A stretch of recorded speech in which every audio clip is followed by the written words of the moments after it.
hopefully. We did a lot yesterday. We have more to do today. Just before we begin, the organizers asked me to introduce a little of what we hope to do on the discussion to do with family and marriage. We'll be looking at certain aspects of premarital counseling, certain guidelines. Yes, it's good to know what marriage entails, but it's also good to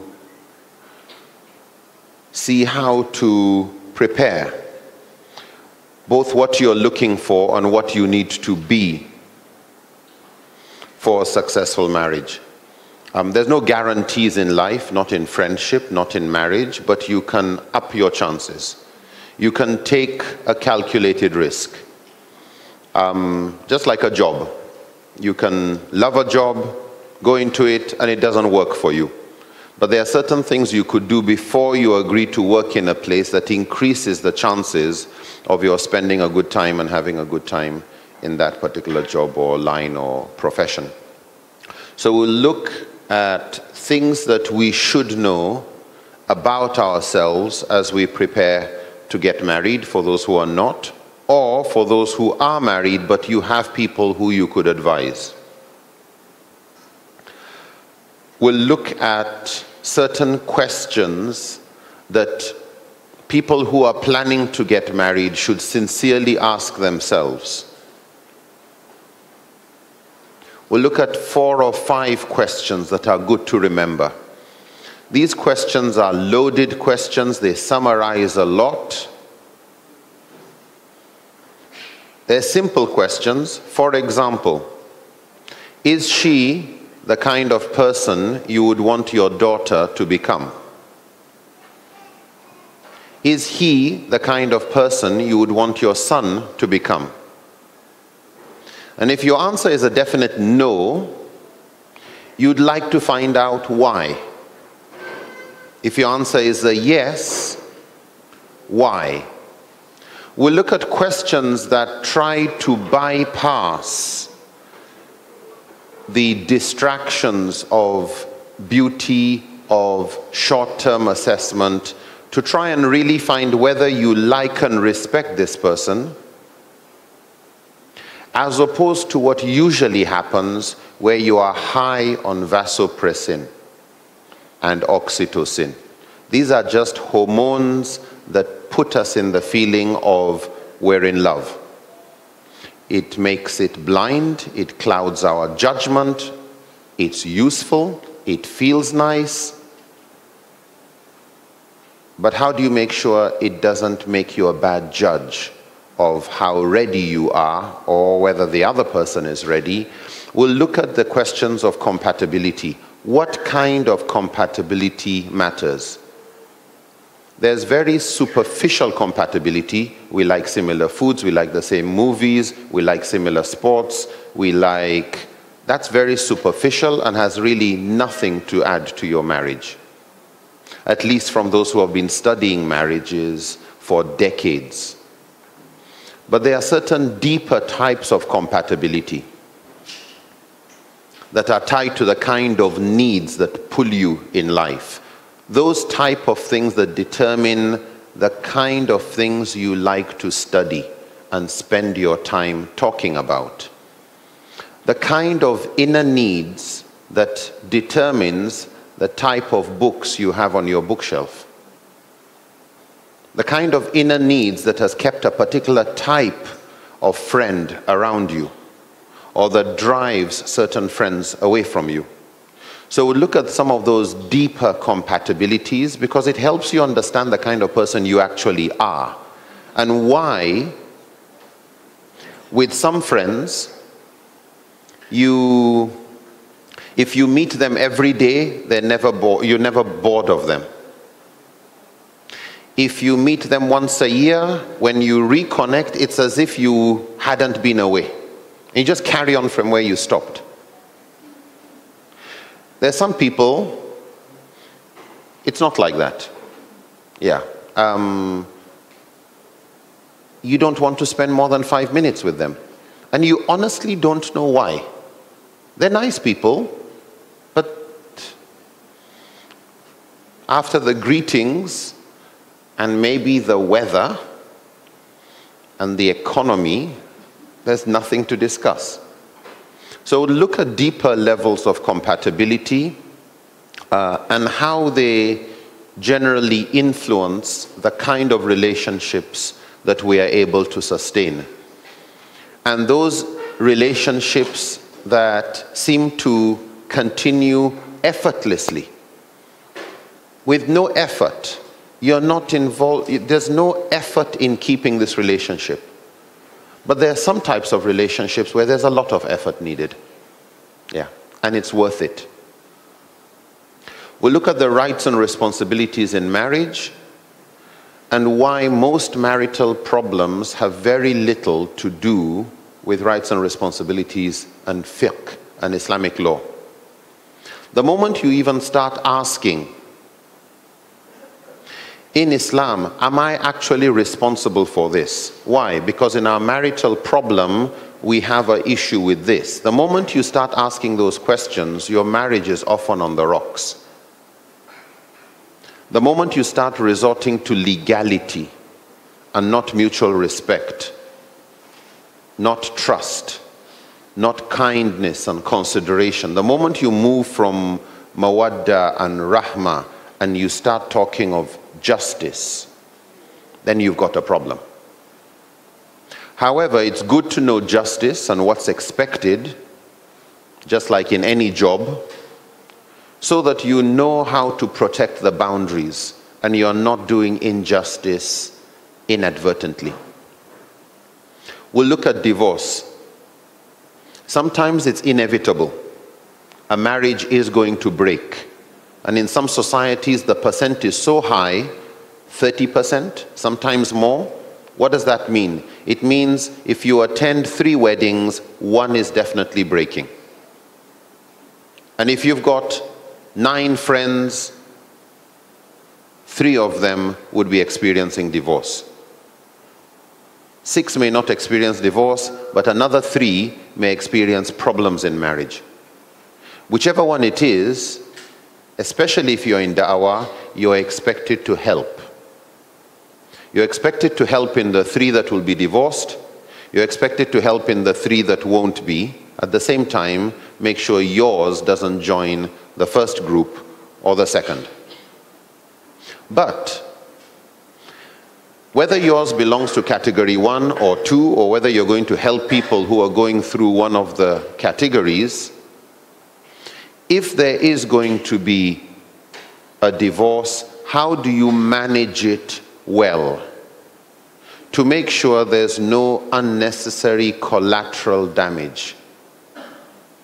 That he's still your brother and she's still your sister, and you both have children, and you cannot allow your egos to create a problem for children. Children can grow up as healthy individuals with a single parent. Children can grow up as healthy individuals as orphans. One can die and it's okay. However, children cannot grow up as healthy individuals, and this is in over 80% of children. They cannot grow as healthy individuals if they grow up in an environment of animosity, hatred, spite, contempt, mutual disrespect, lack of trust, where the children become the negotiating tools for each side trying to win arguments.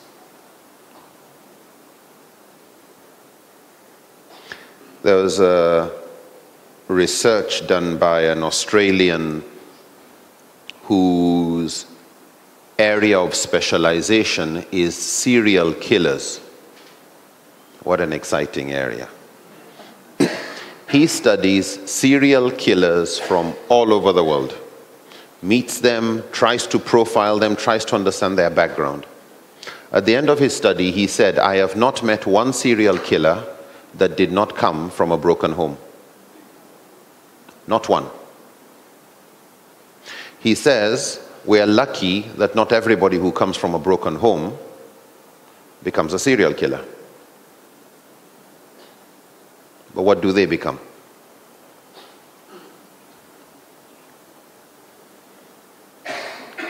Over 80% of people who end up as junkies on drugs come from broken homes. Not divorced, no. Sometimes there's a divorce, sometimes the husband and wife are married, but it's broken.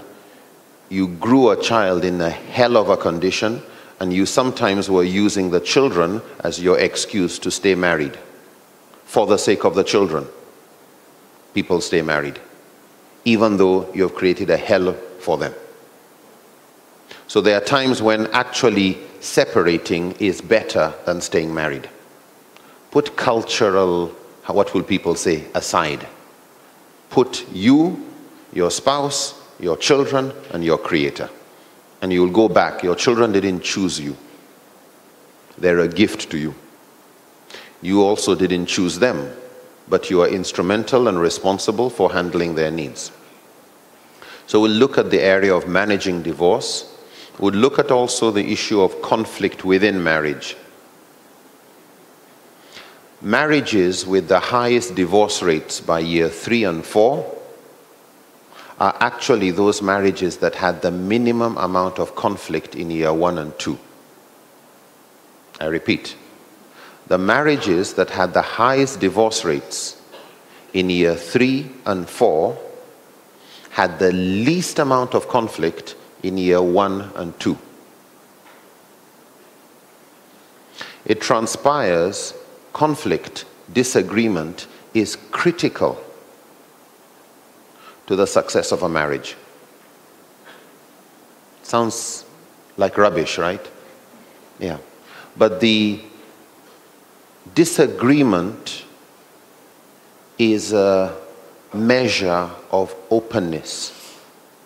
If I don't like something, I'll let you know it.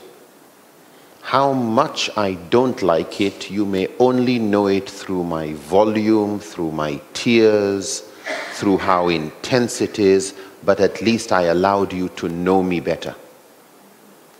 And vice versa.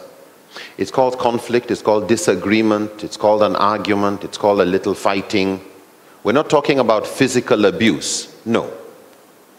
It is when you look at the types of conflict, the styles of conflict, that you find there's how you fight, how you disagree, that is productive. There's also how you do it that is destructive. And it's to try and have the good type of conflict. You would not like to work in any organization where if there's a problem, for the sake of peace, let's not argue. For the sake of peace, hide how you really feel. That's not productive. So conflict is useful, but we have to learn how to fight a good fight, a productive fight. The Prophet had various types of fights in his marriage, but we also see how it was carried out.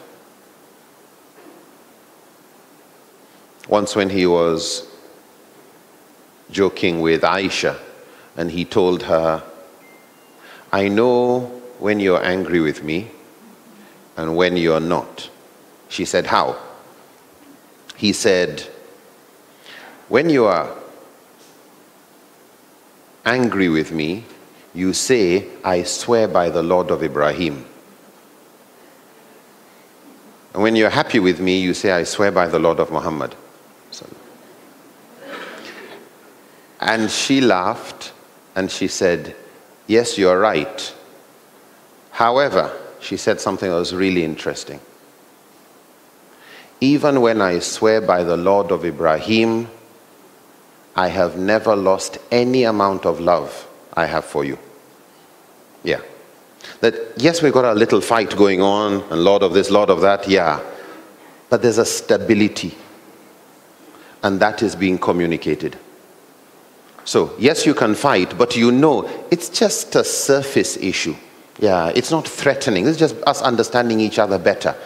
And whether there are tears, and whether there's anger, and whether there's whatever it is, we'll look at the style of fighting with adab. Yeah. How do you communicate in a way that is ethical, that shows respect, but also sincerity and openness? So inshallah, we'll be looking at some of these. There are other things, I think also something on polygamy we'll be looking at, and a couple of other challenges, inshallah, that come up.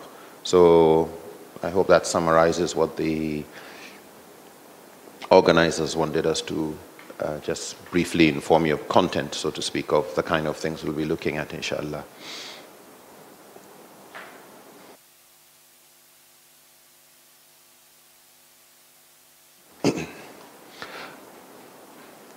Today, we'll start with a recap of what we did yesterday.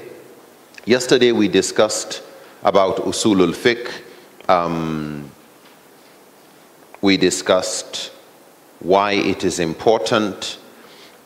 We also looked at the kind of result that ijtihad, or the application of the process of usulul fiqh, the kind of result we're looking at. At the end of it, the scholar is trying to be able to say this is fard, which means compulsory. Also, wajib is another term used to be able to describe a thing as mustahab, recommended, mubah, just permissible, or jaiz, or to describe something as discouraged but tolerated, that is makruh, or to say something is haram, prohibited.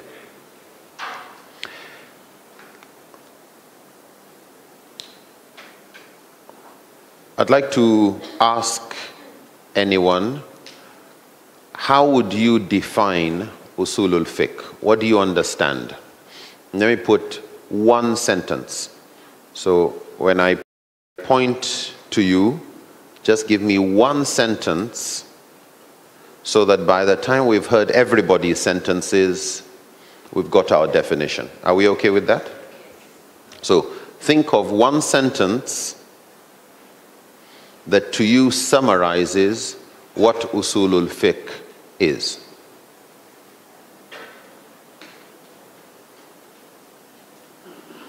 In fact, even if it is one word, a word you would underline.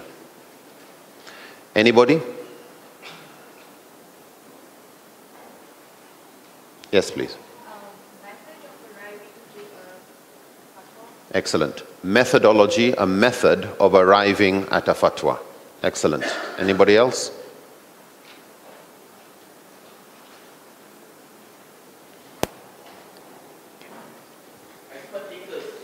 Sorry? Expert thinkers. Very good. That there's a thinking process in it.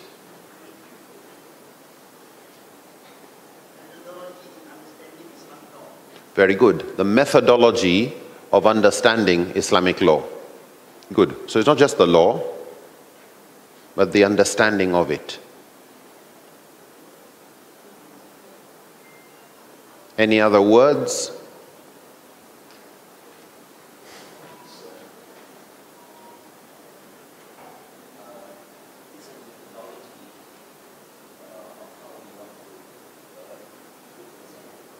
Very good.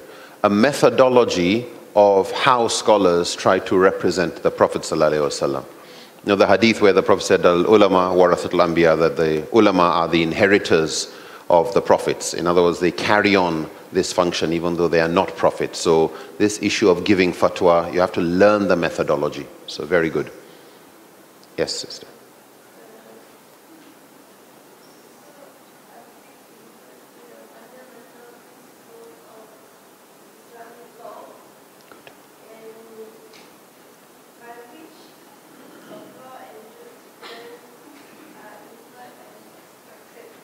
Excellent. Excellent. So a method of extracting rules and laws from their sources, and also the fundamental principles upon which the law is built and established. Very good. I think we've all got an idea about it, right? Yeah. So another word probably is the equations. that produce Islamic law. Yeah, so it's looking below just the law, but how they are arrived at. Something we'll look at this morning, a bit more detail from what we did yesterday. Yesterday, we looked at Sharia rulings.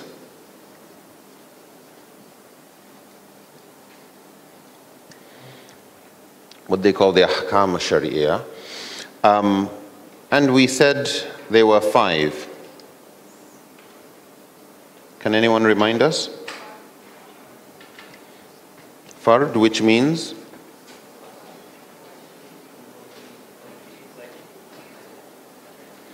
Wajib. Second, mustahab, which means encouraged. Mubah, which means permissible or jaiz.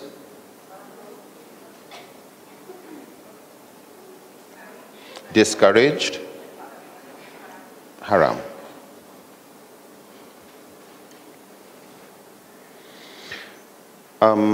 In other words, for most scholars, everything,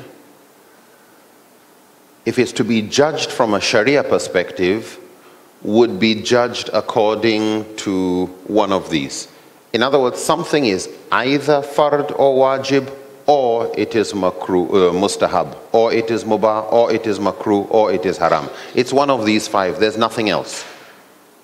So the entire exercise of usulul fiqh is to try and determine what is the right hukum, the right judgment, the right ruling to assign to a particular action or a particular thing. So yesterday somebody was asking the question, if somebody embraced Islam, or you're a student, and say a person embraced Islam and the family drinks alcohol, how should this person handle it? There is a hadith where the Prophet ﷺ says, do not sit at a table where alcohol is being served.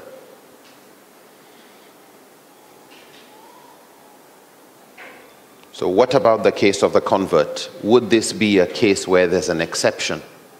Now, what the scholar is trying to do is, with all the analysis, is to find out, would you say, no, you must sit at the table?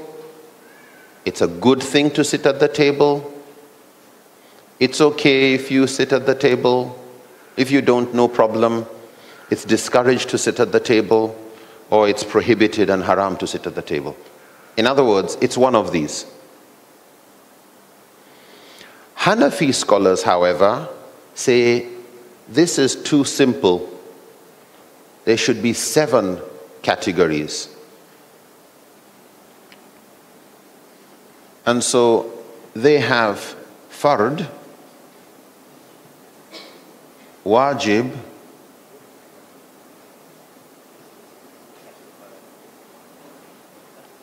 mustahab,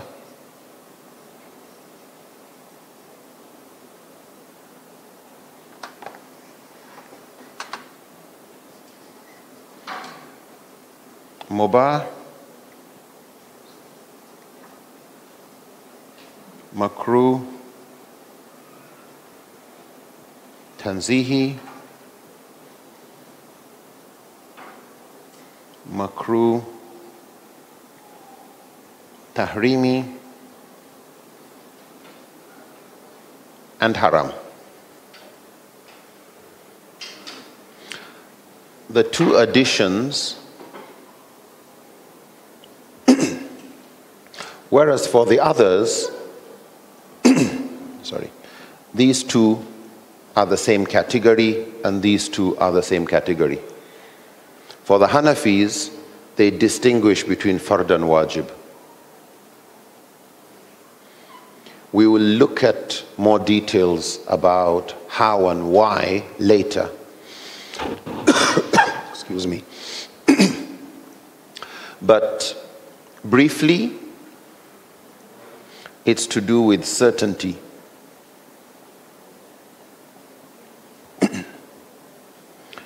where the evidence is certain in its authenticity and in the meaning, and there's no dispute about it, they would say fard.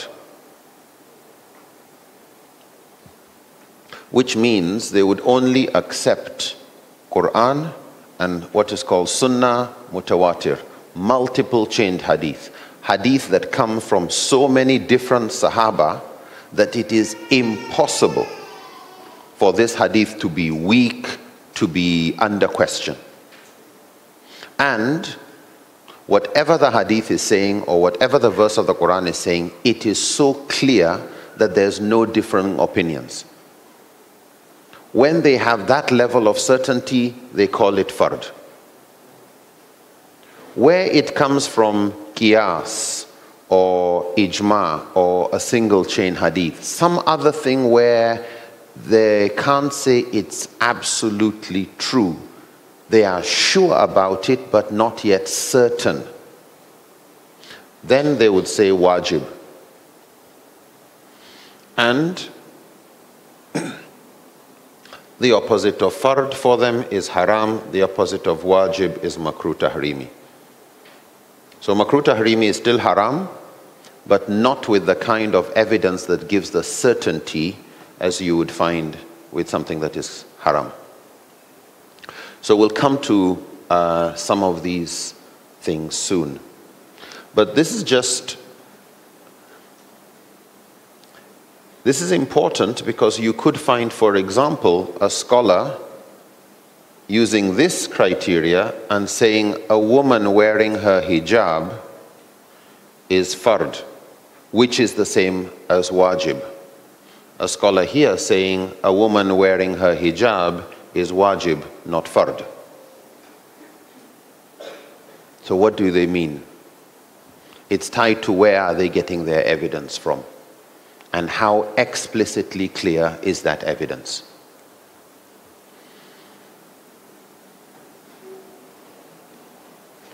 There are some things that these scholars would consider mustahab, that these scholars would consider wajib. Witr prayer, for example, is wajib in the Hanafi school, but mustahab in the Maliki, Shafi, and Hanbali. If you find this a bit confusing, that's partly good. Because sometimes confusion creates humility. If you know you don't fully understand something, then you don't start talking with too much authority on it. This is an introductory course, and so there definitely will be those issues that you would feel I'm not yet clear about, and we would expect you to read more. At least try and read the material that this course has been established on, the Sharia Intelligence Manual, but there are other very good books in English, and I'm sure probably in Malay in this subject area. So, key thing, there's a criteria for deciding which judgment, which ruling to give on the question of sitting at a table where alcohol is served. And we will look, when the time comes, how did scholars understand that hadith? Is it talking to Muslims? It is prohibited to sit at a table where alcohol is being served by Muslims, to Muslims? Or is it talking about it to non-Muslims? Would the same logic apply to a table where people are eating pork, or where people are eating something that is not halal? Are you allowed to sit at a table where people are eating something that is not halal? And we see why some scholars are very cautious on some of these issues, and they would factor in that difference of opinion and the needs of the convert, or the needs of a person to whom eating at that table has implications. It's not just do you want to, do you not want to.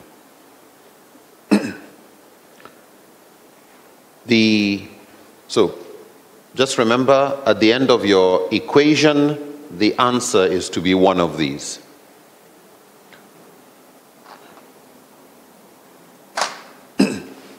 To arrive at which one of these,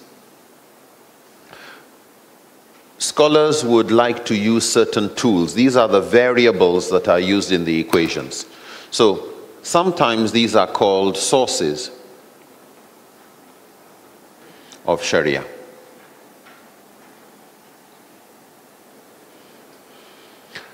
And number one source is what? Quran.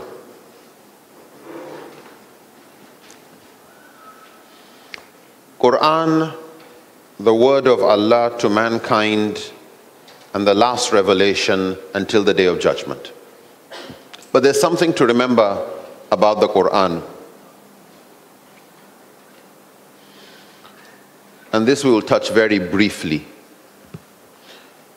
There are two things. There's the question of how certain are you about the authenticity of the Quran? Is it all the word of Allah?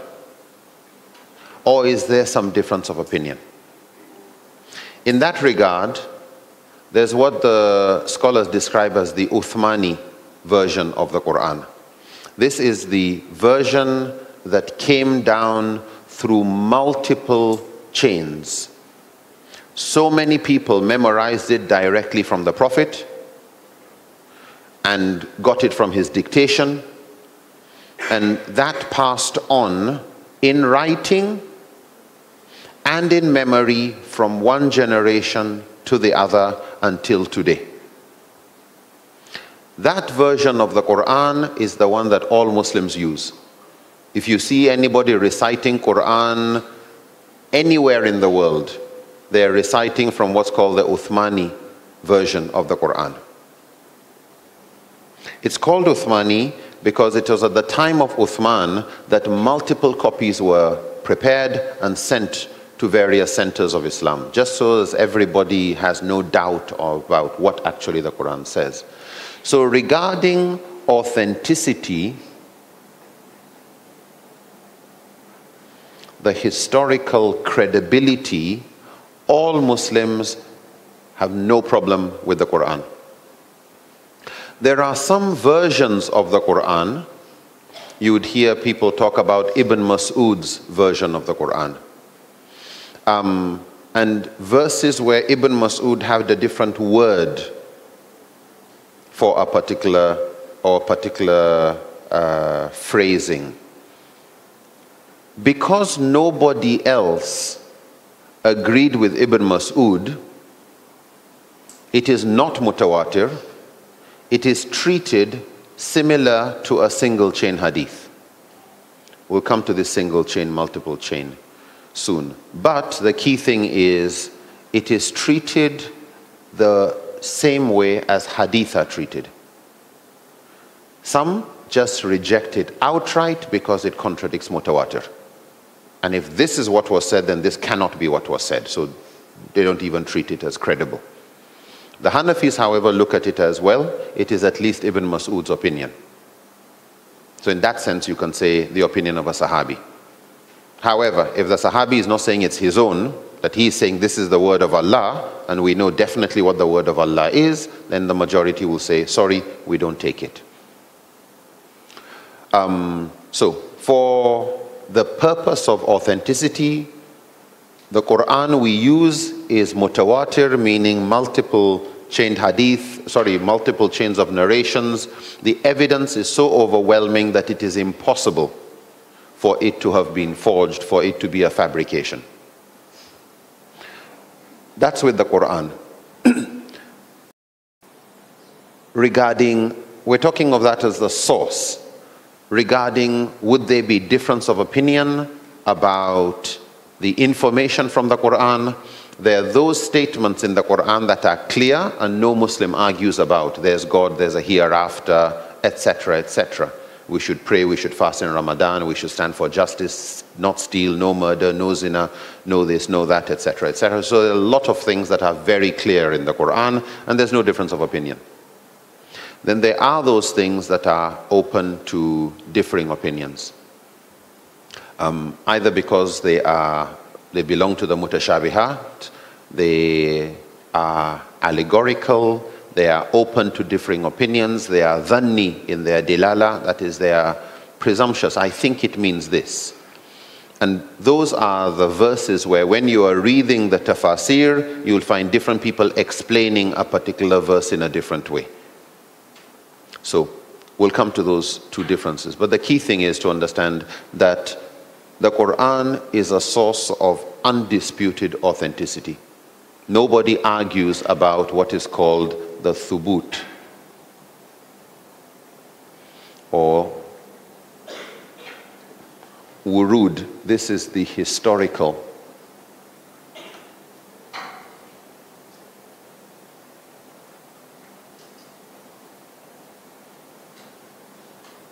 Integrity, credibility, authenticity, same thing. So when you say thubut, usually you're talking about authenticity. And Quran is considered qat'i. Qat'i means categorical, certain, definitive, it's an exclamation mark, no argument. It's authentic, it's reliable. When it comes to the second source, Sunnah,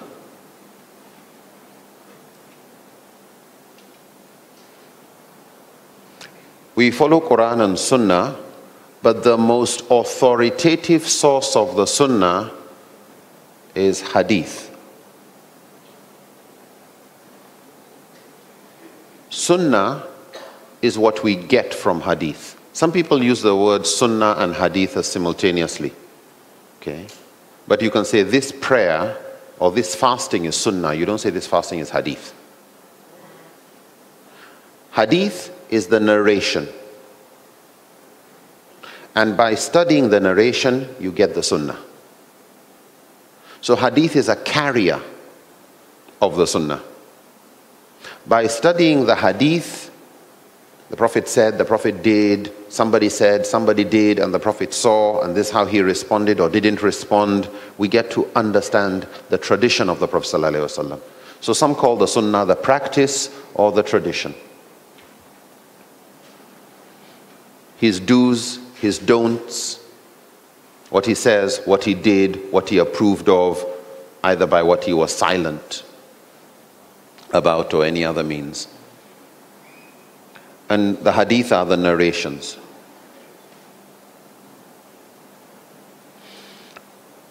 Now, we follow Quran and Sunnah, and everybody follows Quran and Sunnah. Okay? All Muslims follow Quran and Sunnah. But the hadith that they are interested in are hadith that are authentic. Authentic. After a hadith is described as authentic, it means we can link it directly to the Prophet ﷺ. It means if the Prophet said something, there's a chain of Sahaba, another Sahabi, probably a Tabi, until gradually you've got, say, Bukhari, or whoever narrated the hadith. Call him the hadith collector.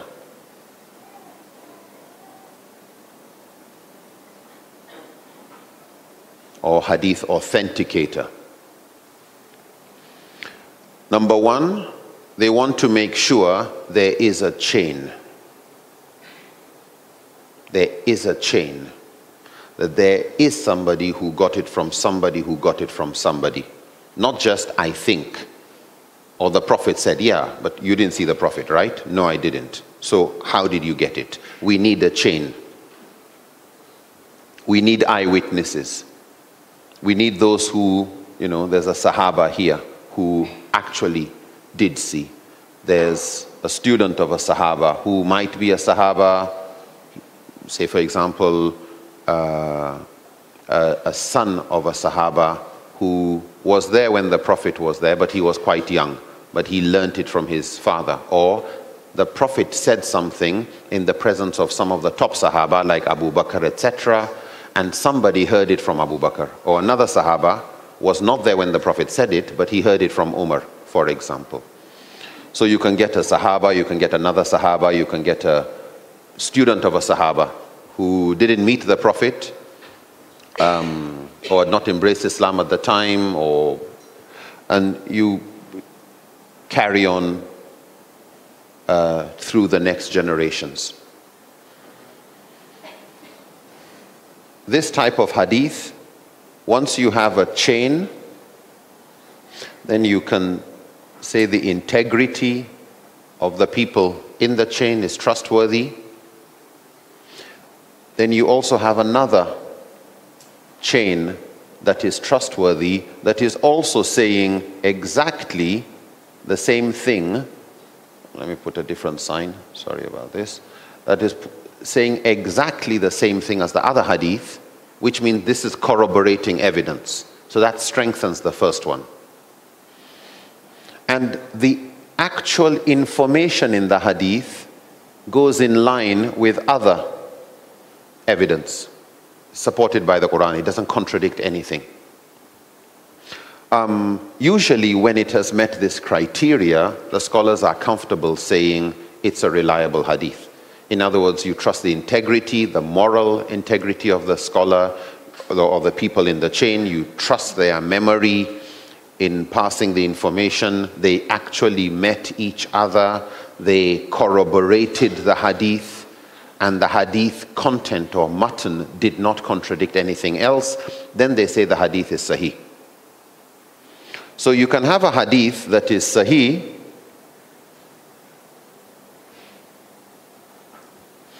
even though it is not corroborated by any other thing, but we trust the individuals and we know they met each other, we trust their memory, we trust their, in other words, their competence and their character. We trust all of that. And you say the hadith is sahih. But because it is only one chain of people or one sahabi, this hadith is called the Khabar Wahid or an Ahad hadith. Ahad means it is equivalent to one. It is so few that you don't have the level of certainty to grade it as mutawatir. So, to use other vocabulary, and forgive me if this is all sounding technical, we'll come to what really matters in all of this. So a lot of this detail is not too important. Where you have just one chain, this hadith is called gharib. Okay? Where you have two chains, they call it aziz. Where it is up to three, in other words, this plus this is aziz. 1, 2, number 3, they feel comfortable calling it mashhur.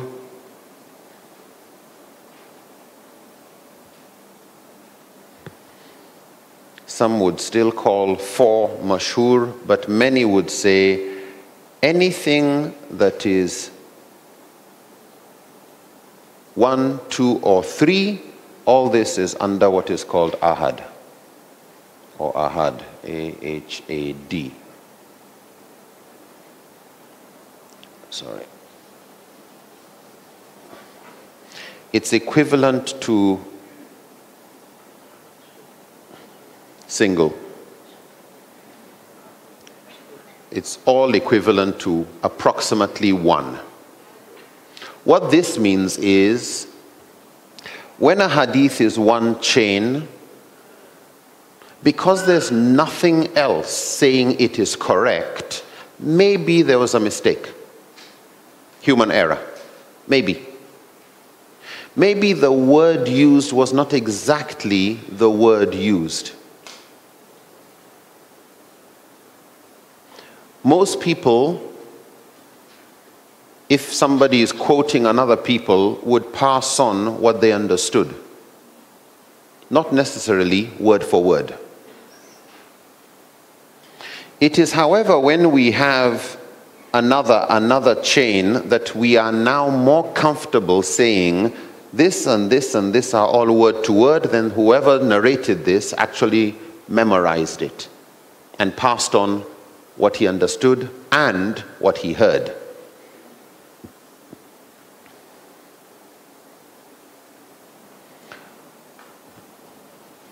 So this is called Ahad Hadith.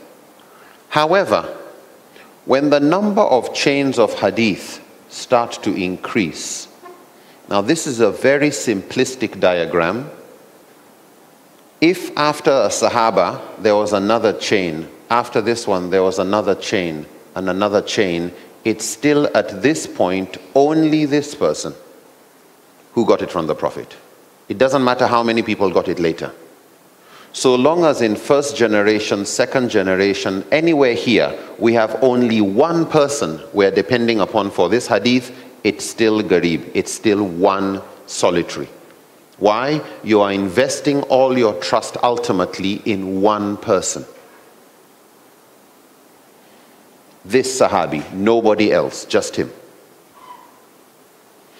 If, however, they are up to 2 or 3, that is when you now say it's Aziz or Mashhur, respectively. But when you are now depending on many, more than 3, that you can add all of these, then the hadith is now called mutawatir. Are we clear on this one? So, for the purpose of detail, this Garib, Aziz, Mashhur, not too important.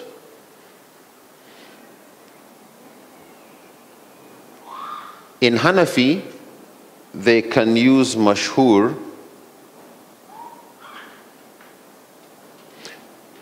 for, actually, leave it. Yeah, it will complicate. Anyway, just for this. For Hanafi, they can use Mashhur for Fard, but they will not use Mashhur for a topic on Aqidah.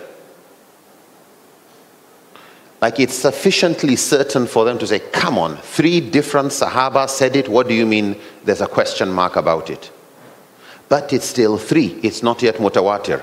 So they're not going to use it to call a Muslim a kafir because you say, I still don't follow those hadith. 3 Sahaba you're rejecting, yes, or you shouldn't, but they will not use the word kafir. Why? Because it's still ahad. As Dr. Mazli told us yesterday, ahad is not used for Aqidah. Aqidah, you need a level of certainty that only comes from mutawatir. So that's just a footnote, not too important. So generally,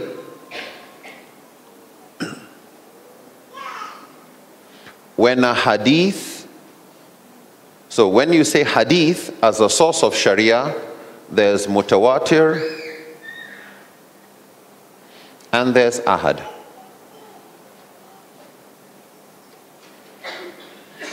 Each one of them, of course, mutawatir is sahih, no more question about it, no debate. You can find scholars arguing on whether a hadith belonging here is sahih or not, but the moment they say mutawatir, mutawatir usually means this particular act took place again and again and again, so many people narrated it. Or the Prophet said it in public at a time when everybody was ears open, so many people heard it. Do not pray Asr until you reach Banu Qurayza. Nearly everybody in Medina heard that one. So you get hundreds. That's not a problem to get many chains of that hadith. And the Prophet would repeat again and again, whoever lies against me deliberately to say I said something I didn't say, let that person know they have prepared for a seat in hell for themselves. Okay? It was said again and again, everybody memorizes. So those type of hadith, you get hundreds of chains. You have many, many chains of Sahaba.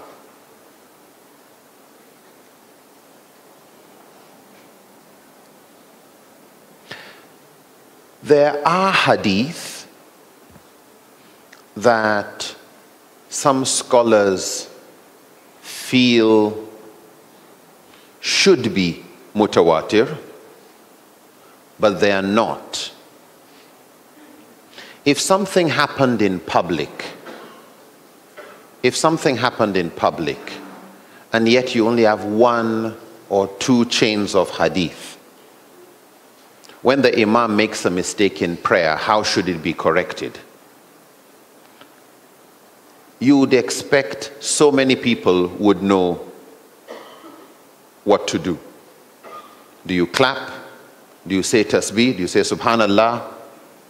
So when scholars like Malik hear that type of hadith, and it's only 1 or 2 chains, then they start to get suspicious. So they may say, well, it's good if you do it, but if you don't do it, no big deal.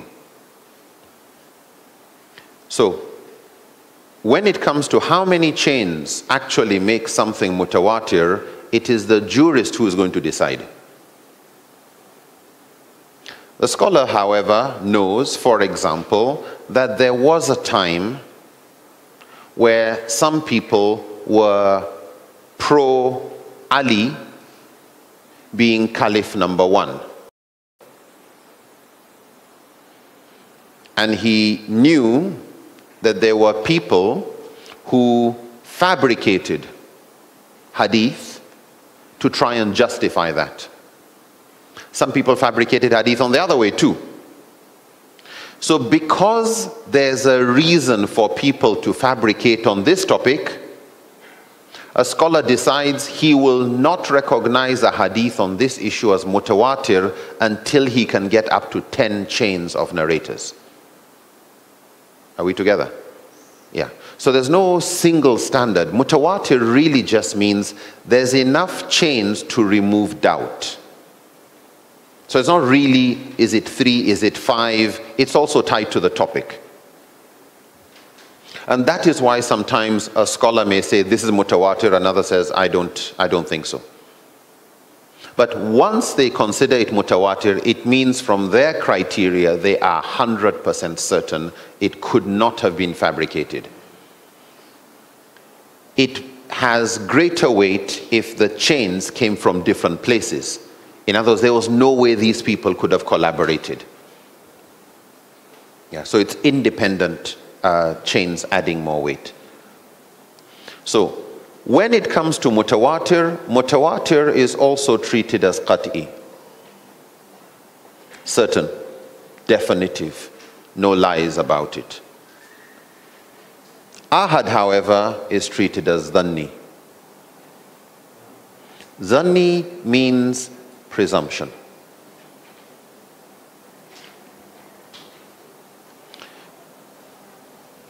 Dr. Mazli yesterday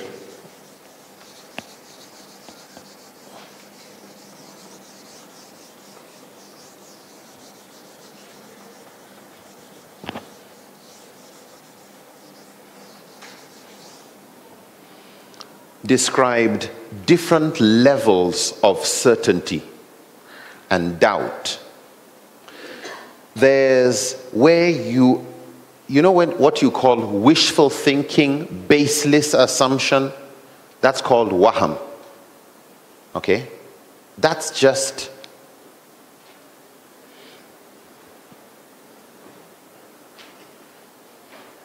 I see you here and I conclude, if you're here, your father must be in the mosque also.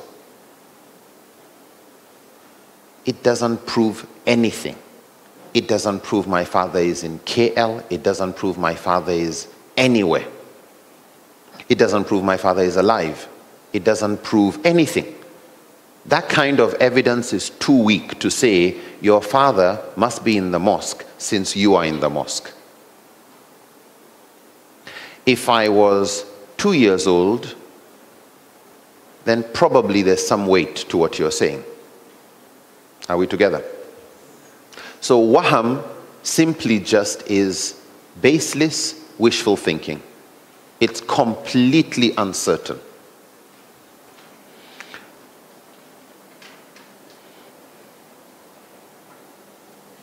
Then you have shak. Shak gives a level of doubt. Shak is nearly 50-50.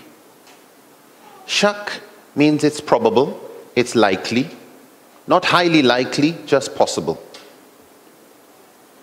I see your car outside the mosque and I assume you probably are there. Is it highly likely? Well, somebody could have borrowed your car, somebody could, it might be your wife, it could be anybody. Then you have dhan.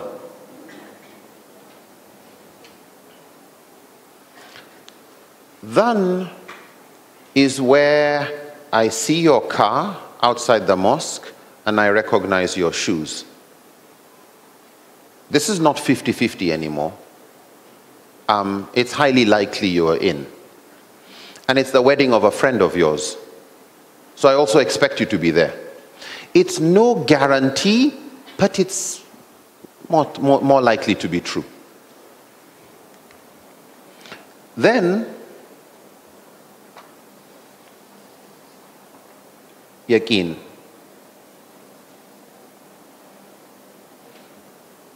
Yaqeen is when I see you.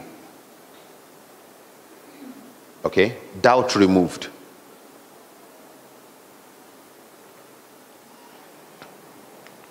So when they say ahad hadith, that is sahih, is dhan, it's not really dhan meaning there's shak, that level of 50-50. It could be true, it could not be true. It's not the level of waham. So dhan here has a very technical meaning of a presumption, a high likelihood. It's still, there's an element of speculation. It's still probably not true, but it's highly likely that it is true. Are we together on this? So when I use the word presumption, I mean highly likely. Some authors translate dhan as probable, speculative. What again? Uncertain. Yes, there's a level of uncertainty, but it's not the level of 50-50. There's a weighting, a bias towards certainty. There's a preponderance of evidence. There's greater likelihood, so it's not just shak. We'll come back to this later, where we will find the word shak is also used to mean everything other than yaqeen. So there's a maxim we will look at, al-yaqeen la yazulu bi-shak, that certainty is not overruled by doubt. That meaning of shak, all of this is called shak. That means anything other than certainty, anything with an element of doubt is also called shak. Okay? But for this particular purpose is a very technical meaning of the word shak, of the word dhan. Are we together? Any problem? Yes, please.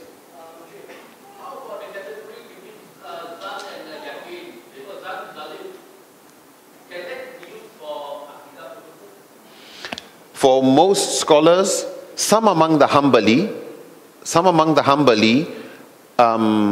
would use dhan that is supported by other sources. So say, for example, you have a single chain hadith. And we'll come back to this. I'll touch it just because you raise it and we might forget to touch it.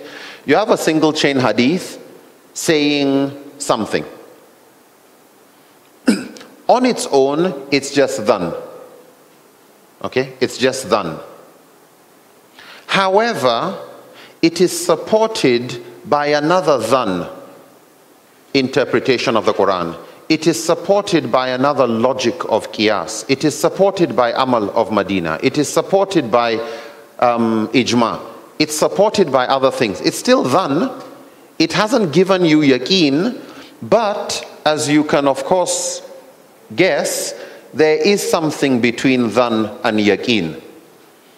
Okay, so these classifications are classifications of convenience. So there is where there's a preponderance of the evidence. Like in court, is the judge certain? No, I'm not certain. So are you in doubt? No, I think you did steal the thing. And from all the evidence, I don't have your fingerprints and everything, but nobody else, you're the only one there. When you add everything, you're guilty. Not because of certainty, but preponderance of the evidence. Somebody has to draw a line somewhere, and he feels, once I have left here, I would still treat it as similar to yaqeen.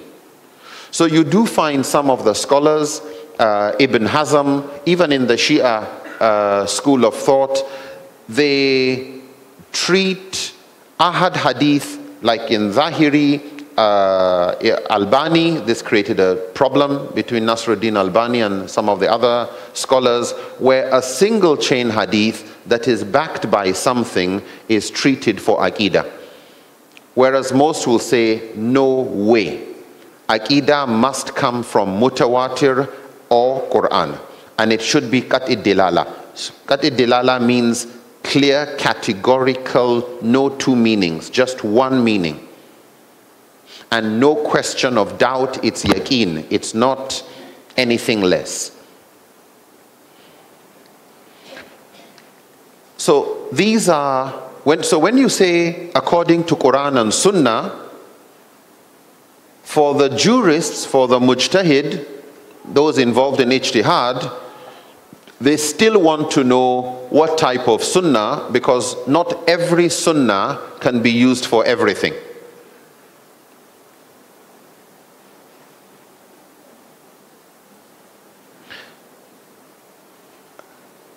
Malik and Abu Hanifa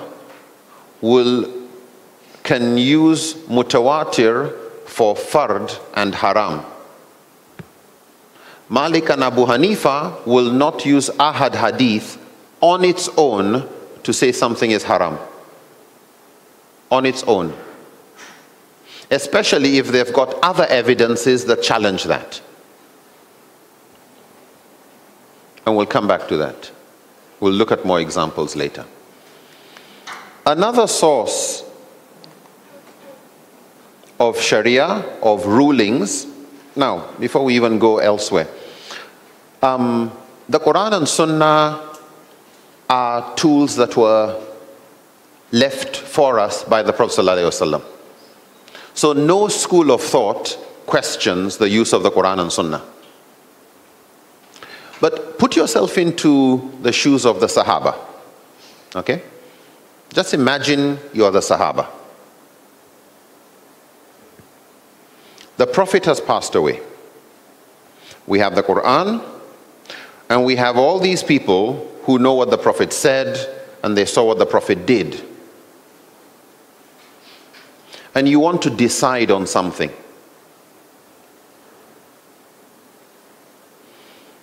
But there's nothing in the Quran on your issue. There's nothing in the Sunnah on that particular thing, because it hadn't happened at the time of the Prophet ﷺ. So the Prophet didn't comment about it.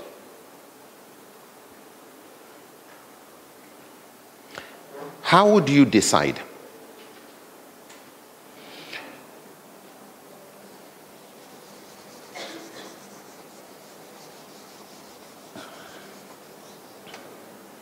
Normally, the next thing people add is what is called ijma, but we'll come to ijma later. There's a reason I want to start with qiyas.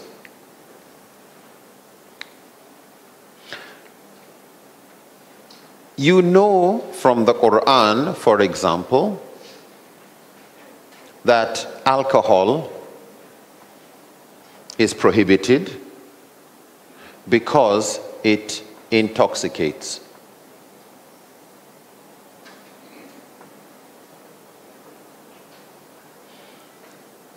You also know from many hadith the same thing.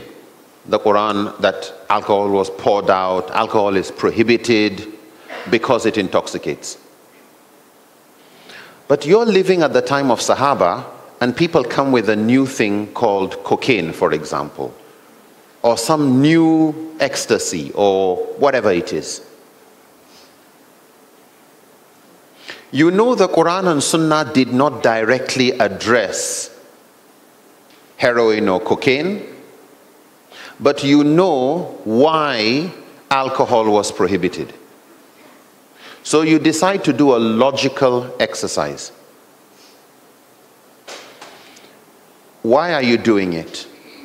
Because when somebody came and asked the Prophet ﷺ, my father embraced Islam later in older age, has not been able, is too weak to travel for Hajj.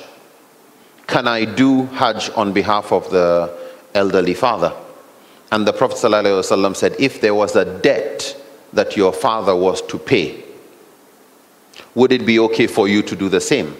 He said, yes. Prophet said, then why not do Hajj on his behalf? This was a use of logic. This was the use of the debt case to answer the Hajj case. This is an example of qiyas being used in an area of ibadah.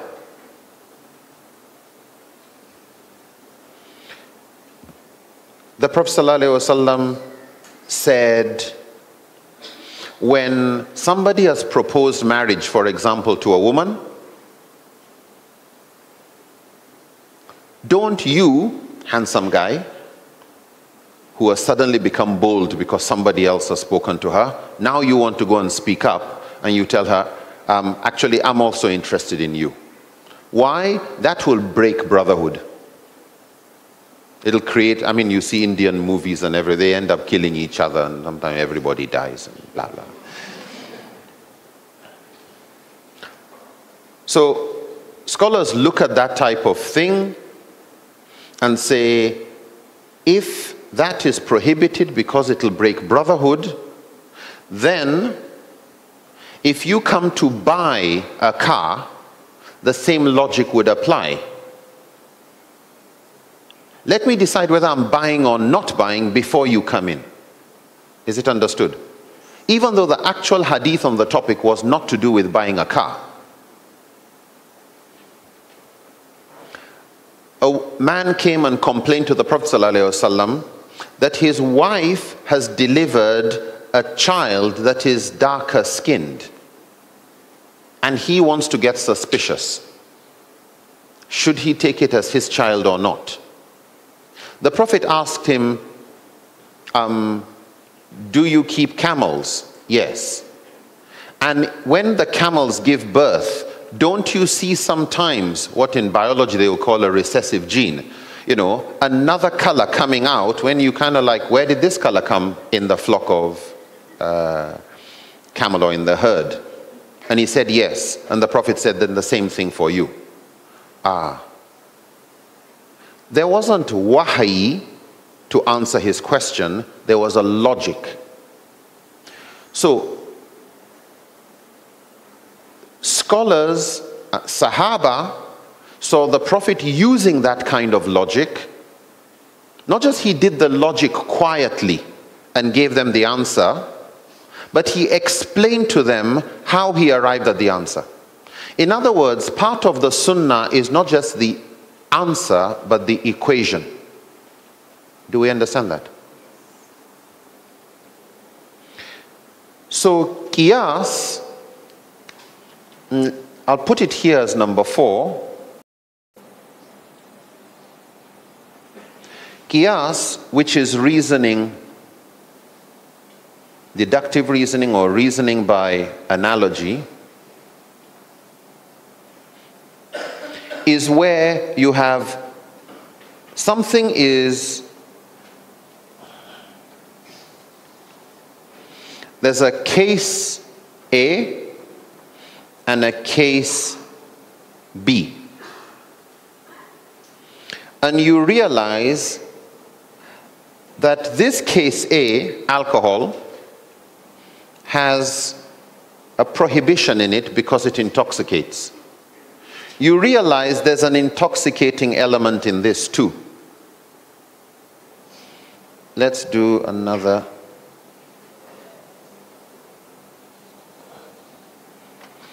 This one has tox in it. You realize this one also has a tox. Like an intoxicant is actually a toxic thing. So there's similarity, and you can see this has tox, this has tox. But because of the tox, this is haram. Then you take this haram judgment and put it on this.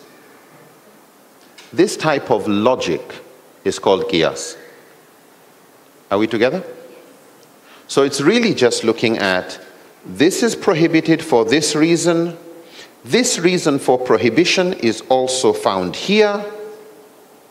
Then the judgment of this will be passed here. The judgment. That this is haram and this is haram. So based on that, if intoxication is a reason for making alcohol haram, then intoxication would be a reason for making cocaine and heroin haram. So you can say haram. Are we clear about that one?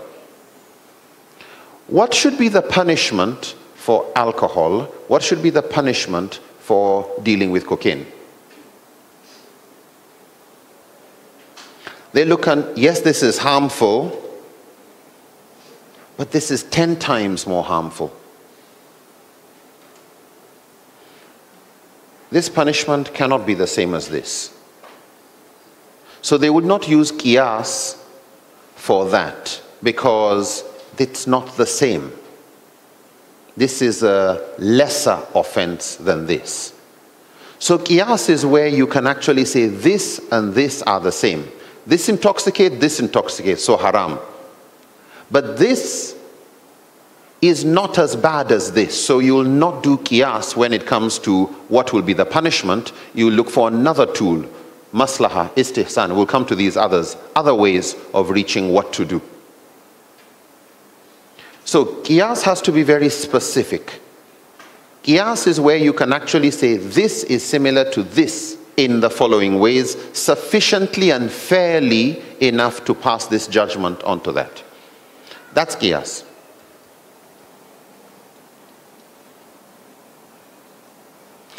While we are on qiyas, what scholars therefore are interested in qiyas is what they call illah. The reason, the legal reason, the why. The why about which there is no doubt.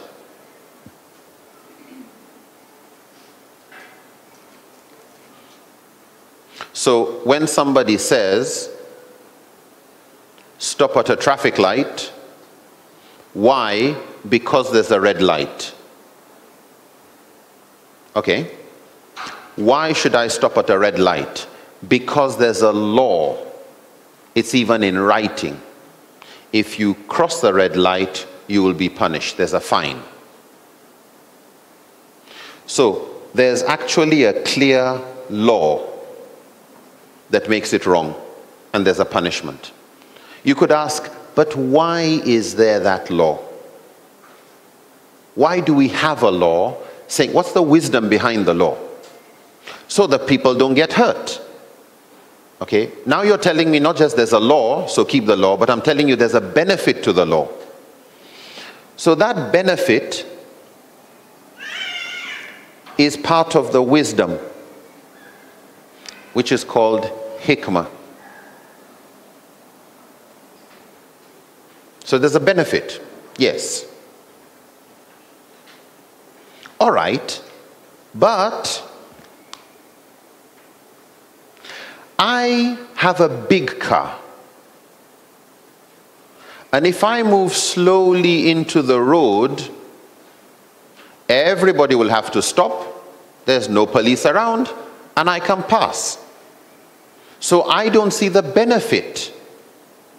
It's just a waste of my time. Yes, but you put life at risk. Maybe not your life, but the lives of other people. And from all we have seen from the Quran, the protection and preservation of life is a maqasid, it's an objective of Sharia. So, an objective, a purpose of Sharia is protection of life, not just your life, life of all innocent people. That is called a maqasid.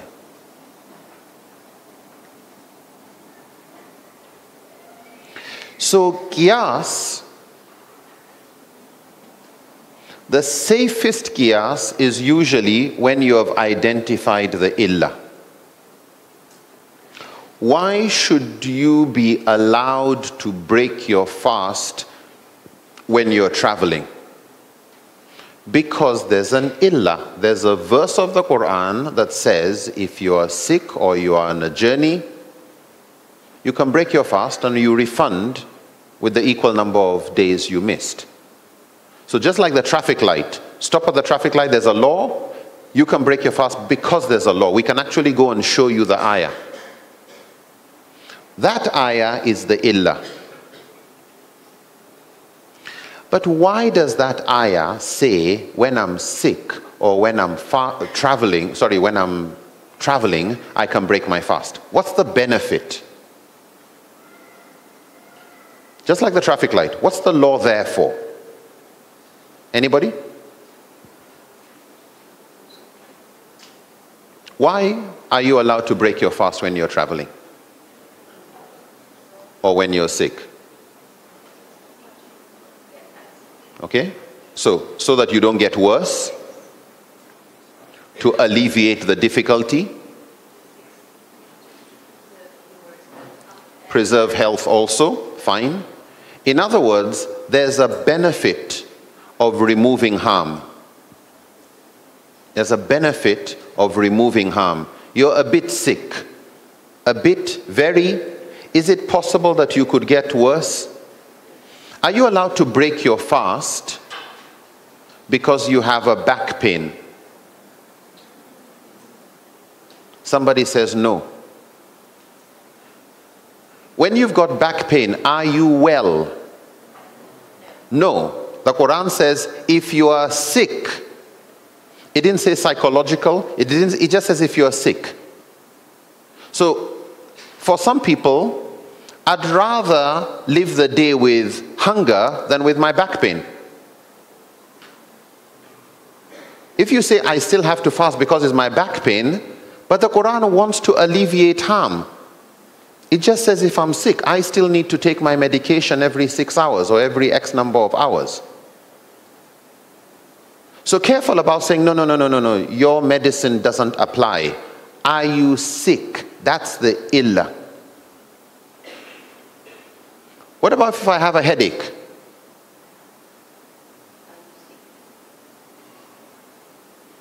I have a cold.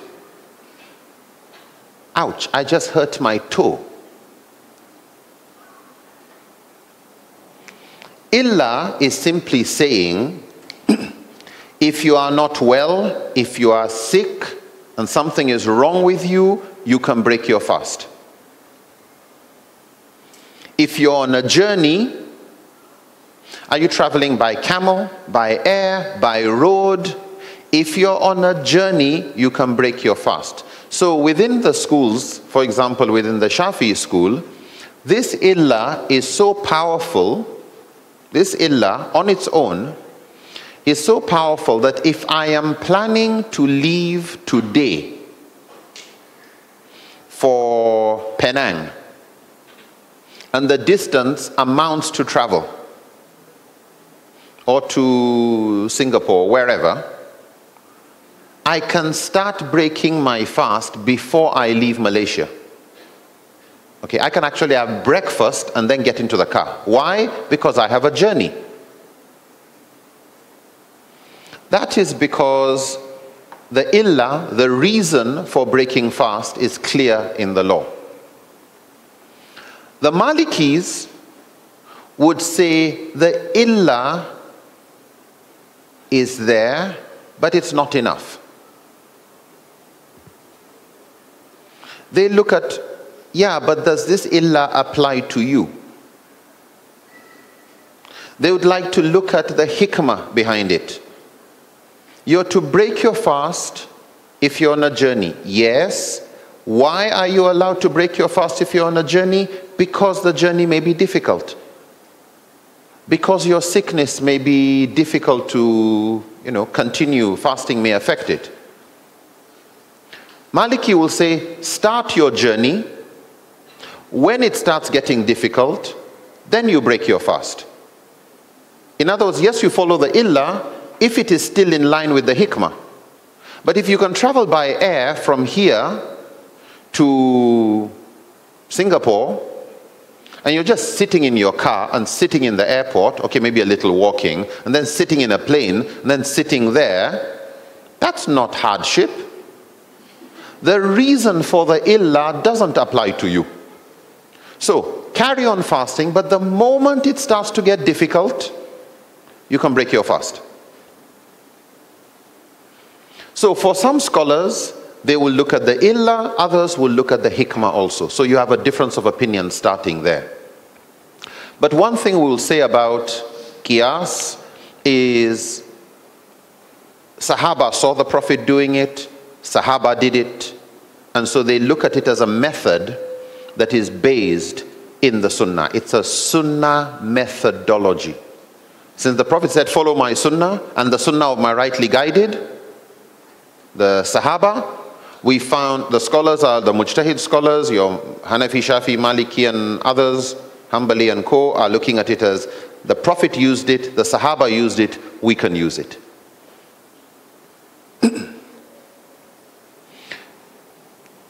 Then take a situation where a new issue comes and you are not sure, maybe you can't use qiyas.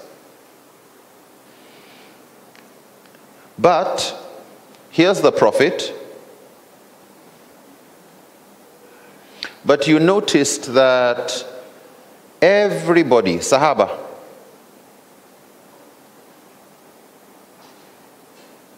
everybody seems to agree on a particular issue, even though there's no hadith and there's nothing in the Quran for it. And they would say, that is more reliable than your logic. This is you alone. If everybody is okay with something, everybody, Sahaba who are here, Sahaba who are there, everybody seems to all have agreed that this means this. The Quran tells us that in the story of Yusuf, that when Zulaikha was trying to show the other women, like, stop blaming me for having been tempted by this handsome guy. Here, cut some vegetables and let him pass by. And the Quran says, and they cut their hands. They injured themselves. But they didn't cut their hands off. But the wording is they cut their hands. Therefore, when the Quran says, when you catch a thief, you cut the hand of a thief, it doesn't necessarily mean you cut off the hand of a thief, just injure it. So it could mean this, it could mean cut off. So which one is it? When you find everybody understood that with the thief you cut the hand off.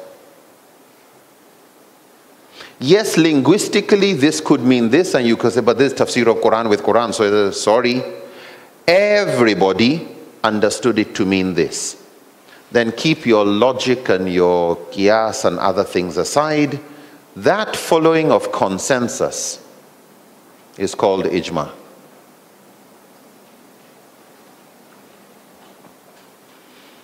Ijma refers to consensus.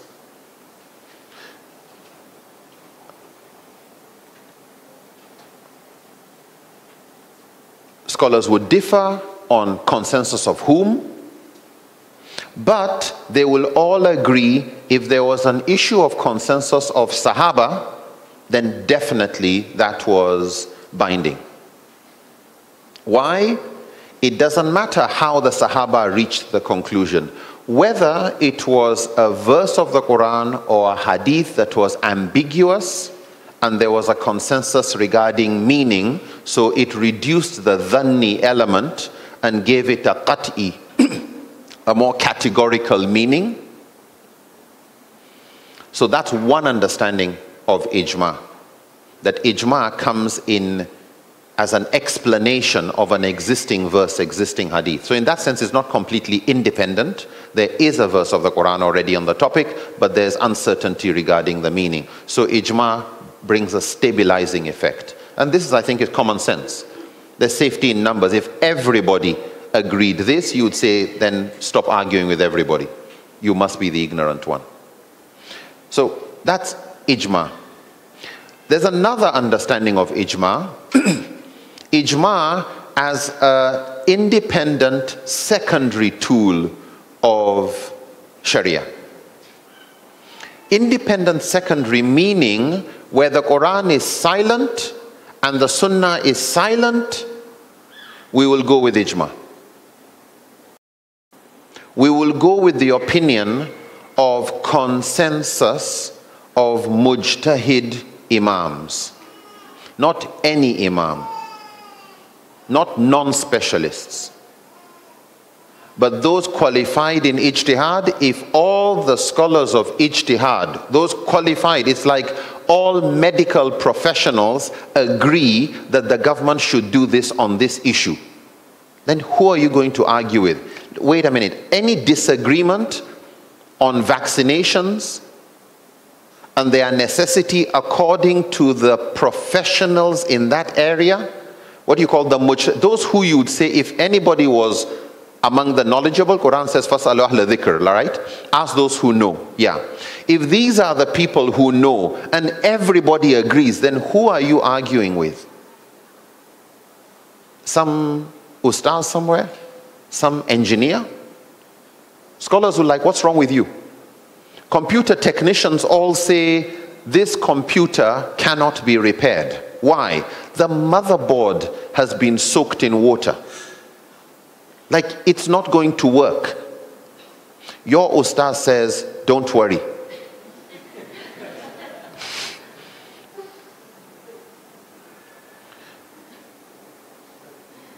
Maybe ustaz has a chance of being right, but the chances of being wrong are nearly certain. So, ijma is viewed as another tool of ijtihad. These four, Quran, Sunnah, Ijma, and Qiyas, are the four tools, sources of Sharia that all the four main madhabs accept. Maliki, Shafi, Hanafi, and Hanbali. This they all agree with. They differ, of course, when you start looking into some of the details. So, for example, when you say Ijma, who's ijma? Sahaba? Mujtahid imams? Mujtahid imams of a particular place and time? Or all the ulama of the ummah? The whole ummah, the global ummah. That's a Shafi'i position actually. So, who's ijma? How do you know there's an ijma? Did everybody come together and say we conclude? No. Did anybody go around to say yes, you too yes? No. So how do you know there's an ijma? Usually it's when we are not aware of a difference. So even if you didn't agree, you were quiet.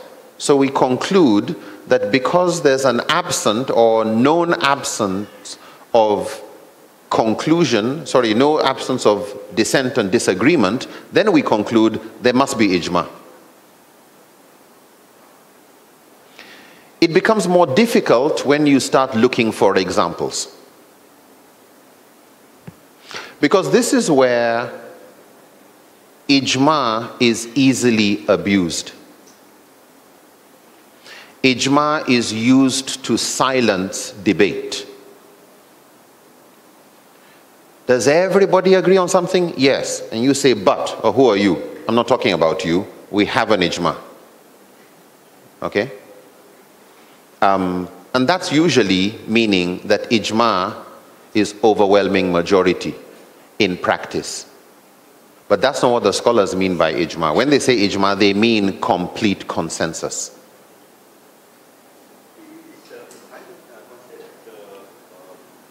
Is what? Silence. For some scholars, silence, some scholars look at it as if a mujtahid imam is aware that your opinion is wrong and he keeps quiet, then he would not be following the sunnah. He should protest if it's wrong. If he keeps quiet, then he means it's okay. So they take his silence as being consent. So some consider ijma sukuti, which means ijma based on silence, as counting. Other scholars say no. He may disagree but not think it is worth the argument. He may be concerned about his own safety. He may feel, you know what, for the sake of peace, not because he agrees, just for the sake of peace, he'll keep quiet. So you can't take his silence as supporting you. His silence is just his silence. You can't interpret silence. So for some scholars, the silence is consent. For others, silence is just silence. You can't add it as evidence for. But as we said, it's when you actually come to practical cases that it gets more complicated. And this is one thing I'd like you to take from ijma. Like even when scholars say, oh, there's an ijma on a topic, okay? Ijma or hadith, which do you think is stronger? Hadith. But what you want to find is, how many chains brought the ijma to you? No, this one says these scholars have an ijma. Okay, who else says so? Who said, were you there? No. What's your chain? Like, you're there saying it. You say they all agreed, you went round? No. So how many chains of narrators do we have that are confirming there's an ijma? Are we together on this? I know it's just complicating things a bit. But it is what makes some scholars, like, okay, you can say there's an ijma that women cannot lead men in prayer. Okay? Ijma. But Imam Jarir at-Tabari considers if a woman is more knowledgeable than a man in prayer, she can lead men in prayer. Imam Abu Thawr held the same opinion. You can see it in Bidayat al-Mujtahid. I understand there's a course going on where they study that book. Just go and look at the conditions for being an imam. There's nothing new about it. There is difference of opinion. And it's not a modernist, Amina Wadood invention.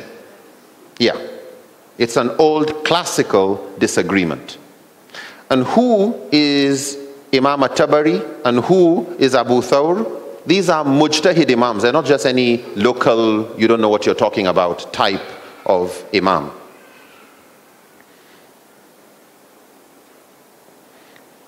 The point we're just making, and the reason why scholars like Ibn Rushd and others would bring these opinions is so that you don't keep calling all these things new, bid'ah, da-da-da-da-da. Calm down. Look at what scholars more knowledgeable than you in the past disagreed with, and they still stayed united. They didn't do takfir, so don't start looking at it and giving people names.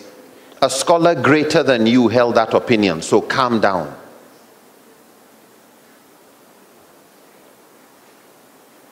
A person leaves Islam, should he be killed? Oh, there's an ijma about it. There is no ijma.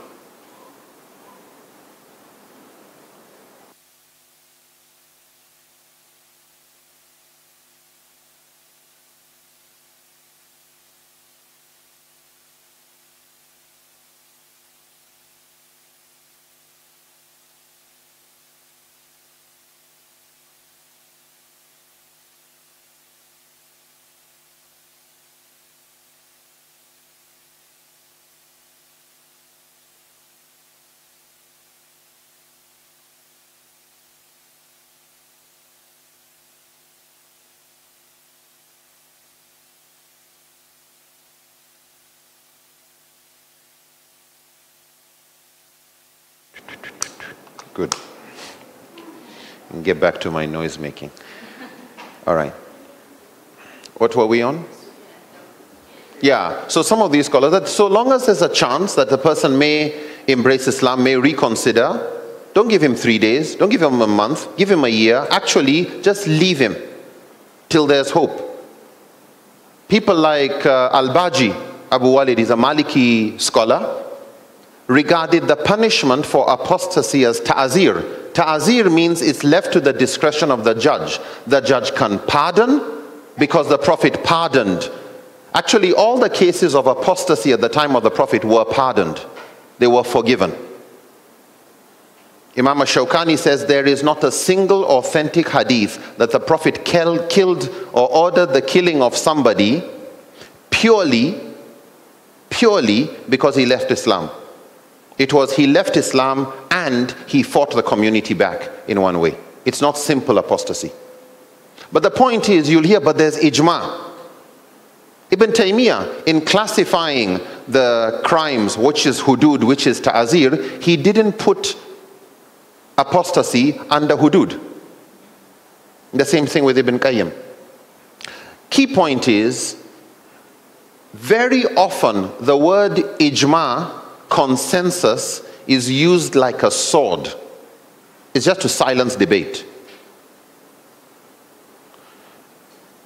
It has benefits sometimes,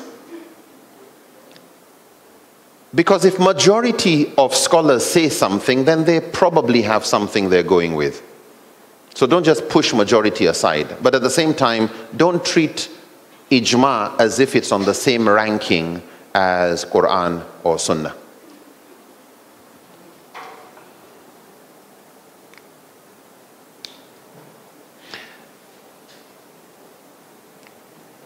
So, this issue of certainty, dhanni, that applies to ahad narration also applies to ijma. It also applies to qiyas. Say in qiyas, somebody yesterday was talking about the issue of dogs. And there is a hadith where the Prophet ﷺ said, when a dog licks a bowl, you pour the content out, you wash it 7 times, and one of those times with sand. Okay? It's an authentic hadith. So number 1, it's not Quran, it's hadith. It's not mutawatir, it's ahad. That already tells you it is dhanni, presumption. The question is, do you have more evidence to support that?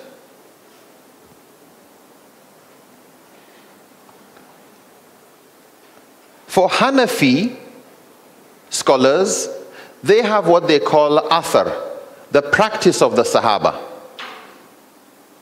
And they have narrations that Abu Huraira, who narrated the hadith, did not wash 7 times. So the fact that he who narrated the hadith did not do according to the hadith, they say if you wash 3 times, that's good enough.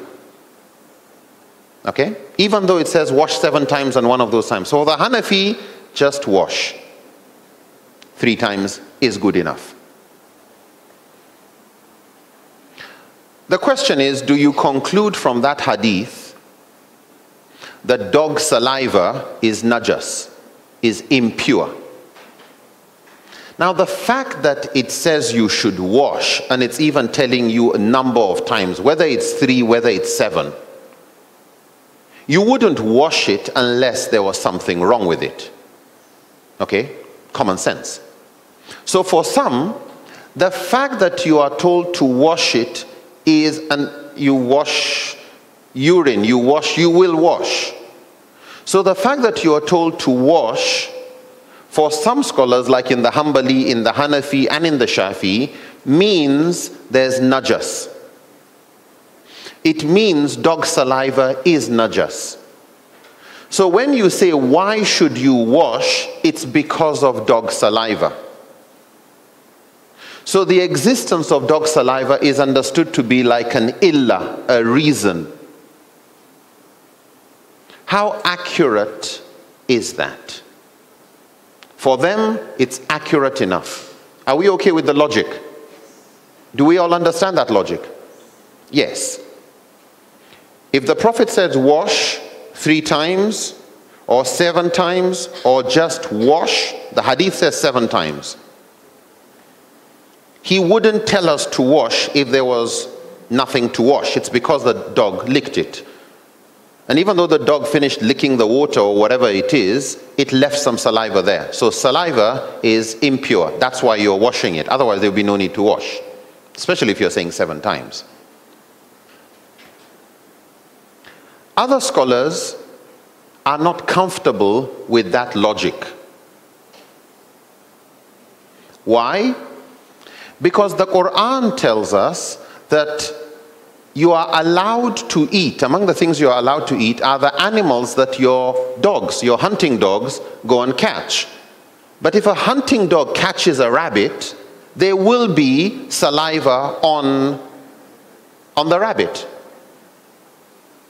And if dog saliva was najas, then we would have heard something about Sahaba washing the rabbit 7 times, and one of those times with sand.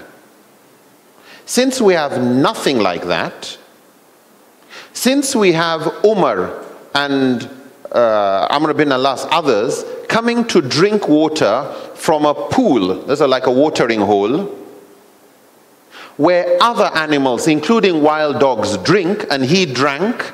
And when somebody asks Umar, but don't dogs and other wild animals drink from here? He says, they drink and we drink too.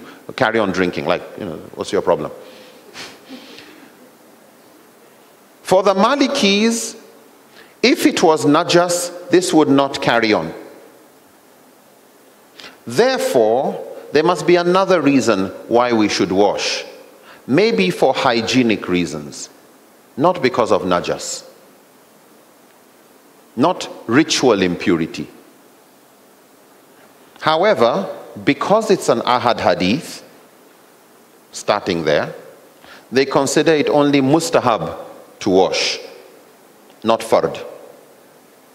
But the washing, even when you play with the dog and it has its saliva on your hands, it's not najas. Yeah, you just finished wudu, dog came and played with you, fine, nice little fellow. Anyway, and you want to go and pray, Maliki have no problem with that. Why? Something that Doctor was saying yesterday about istishab, the presumption of continuity. And one of those is the presumption of purity. That everything is pure except what there is evidence is not pure. If somebody brings a drink, a new food, everything is halal except what is haram. Haram requires certainty, or at least some presumption. You need some evidence to say it is impure. And if you've got nothing to say dog saliva is najas, other than, but you wash it 7 times. Yes, in wudu you wash your feet 3 times. That doesn't make your feet najas. So just because you wash doesn't mean it's najas. So for the Maliki, you still don't have enough evidence to say dog saliva is najas. Therefore, it goes back to istishab, the presumption of continuity, everything is halal except what there's evidence for that it is haram. But this is the kind of reason some scholars have a problem with qiyas. Yeah. That you make a mistake in identifying the illah. The illah looks obvious. Of course it is for najas that you are washing. It's not necessarily of course. It's your reasoning.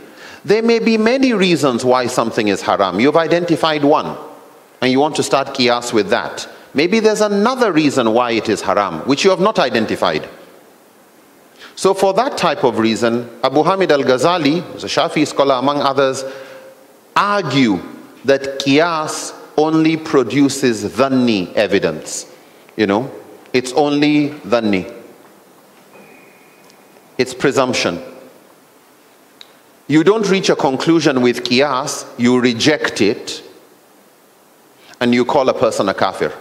Why? Because this little acrobatics between the old case and the new case, it's your logic. And you could be wrong. Yeah. Qiyas is very, very commonly used to create problems. And for some people, this is actually where ijtihad stops. They try to insist that every new thing is similar to an old one. And we discussed some of these contemporary issues in like organ transplant or blood transfusion. There are certain things you can't do a good qiyas with. There's no clear ayah, there's no clear hadith, you can't bring what you would call illah, something in the law, something in the Quran and Sunnah. Because qiyas is based on an illah that is in the Quran and Sunnah. So in that sense, it is more directly close to. For some scholars, even if we can't find something in the Quran and Sunnah, we would see if there's a hikmah, a benefit or a maqasid. Generally, for areas of ibadah, they don't like using qiyas, but they will use it if they have to. If you do wudu, you're about to pray, but because you ate durian with fish and milk, your stomach started messing up. And every 1-2 minutes, another fart. And you do wudu, you start walking, you hear a sound, you reverse, do wudu, move, you're not making progress. And gradually this sa'i, like Safa Marwa, you're just not going anywhere.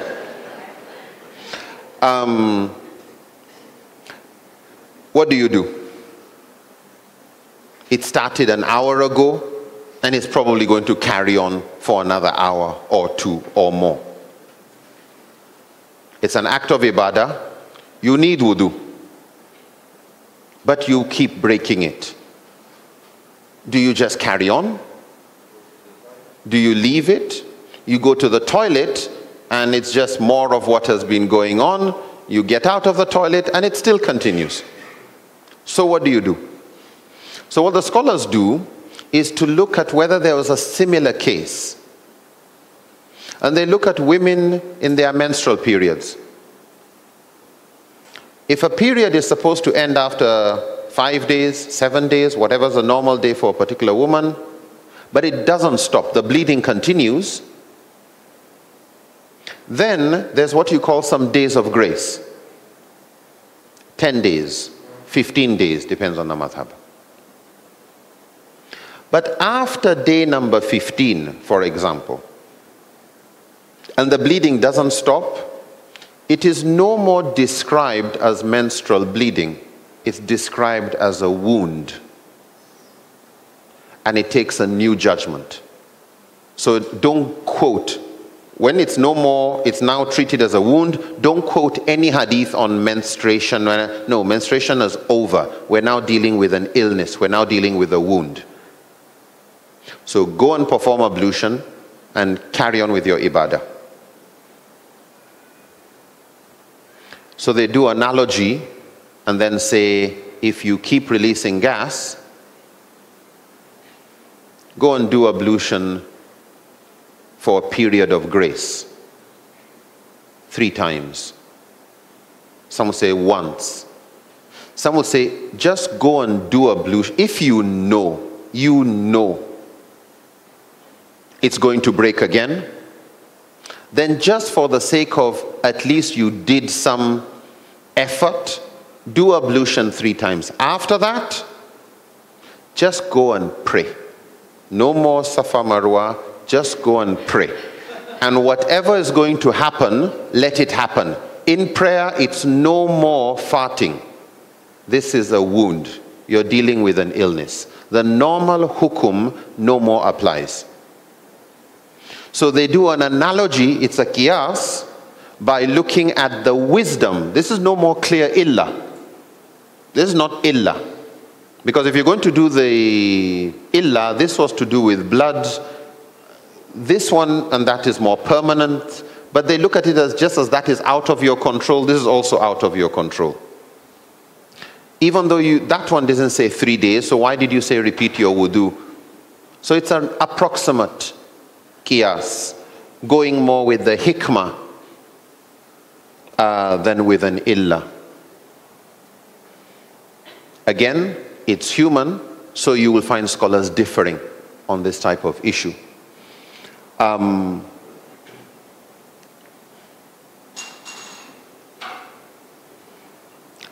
We're to have a 10-minute break, I think at 11, inshallah. So when we come back, so as we said, these are the 4 major sources, tools for scholars when they meet any issue and they want to decide, is it fard or wajib, mustahab, makruh, etc. They will look at these. However, as we will see, there are so many issues like blood transfusion, like e-commerce, so many other issues that cannot be solved directly by these. And scholars have to find other tools that were used by the Prophet, that were used by the Sahaba, the way these tools were used to try and reach conclusions that make them more comfortable saying it is haram or fard or wajib, etc. So inshallah, when we come back from break, we'll carry on there. Assalamu alaikum.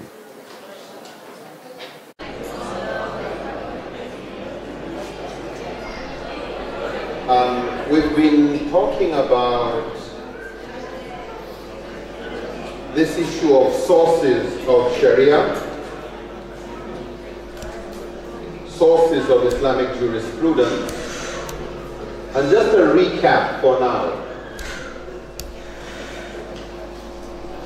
When it comes to something for which certainty, yaqeen, is required, certainty is required, it has to come from Quran or Sunnah Mutawatir. So as a general rule, are you a Muslim or are you not a Muslim has to be based on this. The moment the difference of opinion is on something other than these two, please calm down, chill. You know, yeah, it's no more a big deal. Don't break brotherhood. Don't break our unity based on this using anything that is just dhanni. Are we together on that? All of these are used for both ibadah and mu'amalat. Okay, so they're used for all Sharia rulings. All of these are used in conjunction with each other. So where a verse of the Quran is not too clear, they try to see whether we can get any support from the hadith. If it's not too clear there, is there any ijma that can help give us greater certainty? If there's nothing there, can we use qiyas, and we will look at other tools. And when we finish, we will actually distinguish between those tools or sources of Sharia where you can actually go to find existing rulings, and those tools that are creative in their nature. So, what is Islam's position on a particular issue? You can actually go to the Quran and the answer is there.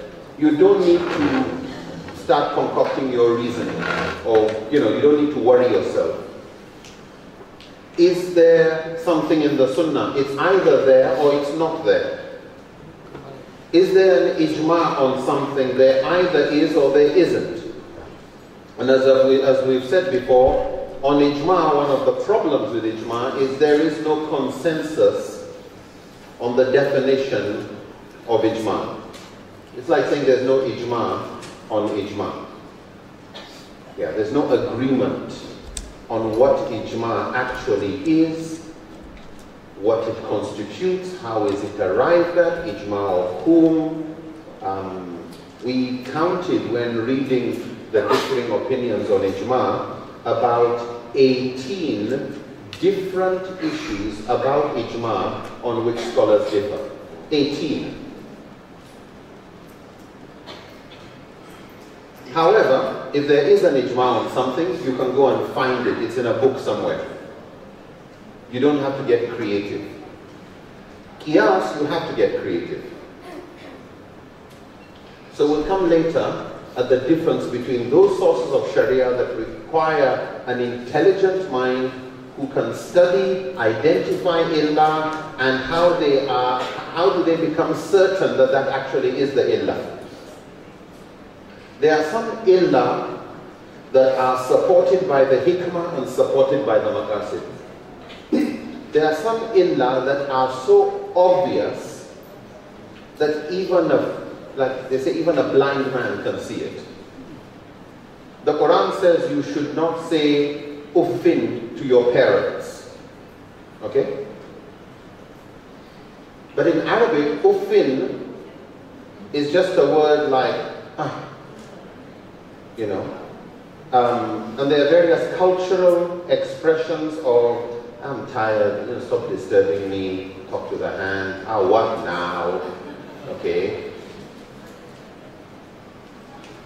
But would you say that the Quran only said uffin, not give me a break? That is what they call like qiyas al-awla. It is an obvious qiyas. If this is prohibited, of course that is prohibited. If you can't say uffin, how can you insult? Are we together on this? Yeah. So those types of qiyas, some actually just say it's so obvious that everybody accepts it. Zahiri, everybody accepts that. So usually when they are talking about the difference of opinion on qiyas, is where you need a bit more digging. And there's a greater level of uncertainty regarding what the illah or the hikmah or the maqasid is. The next tool I'd like us to look at is uniquely Maliki. It has the endorsement of Ibn Taymiyyah and some of the Hanbali scholars. But let's look at, it's similar to ijma.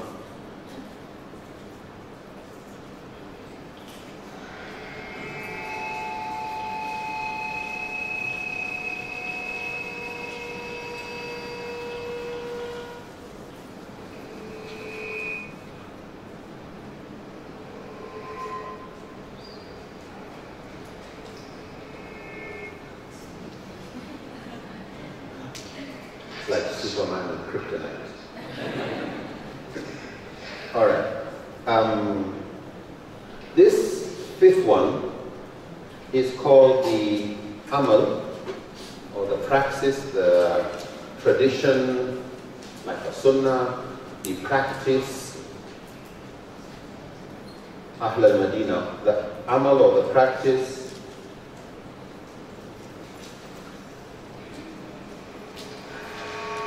I'll just say Amal Ahl al-Madina, we'll just say Amal, practice of the people of Medina, very important, at the time of Malik bin Anas, not at any other time.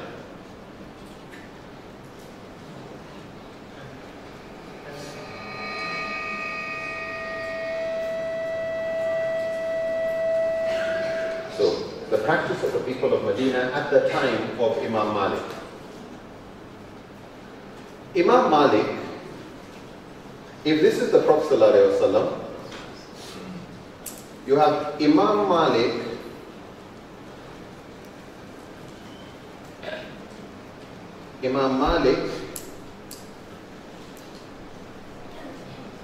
here.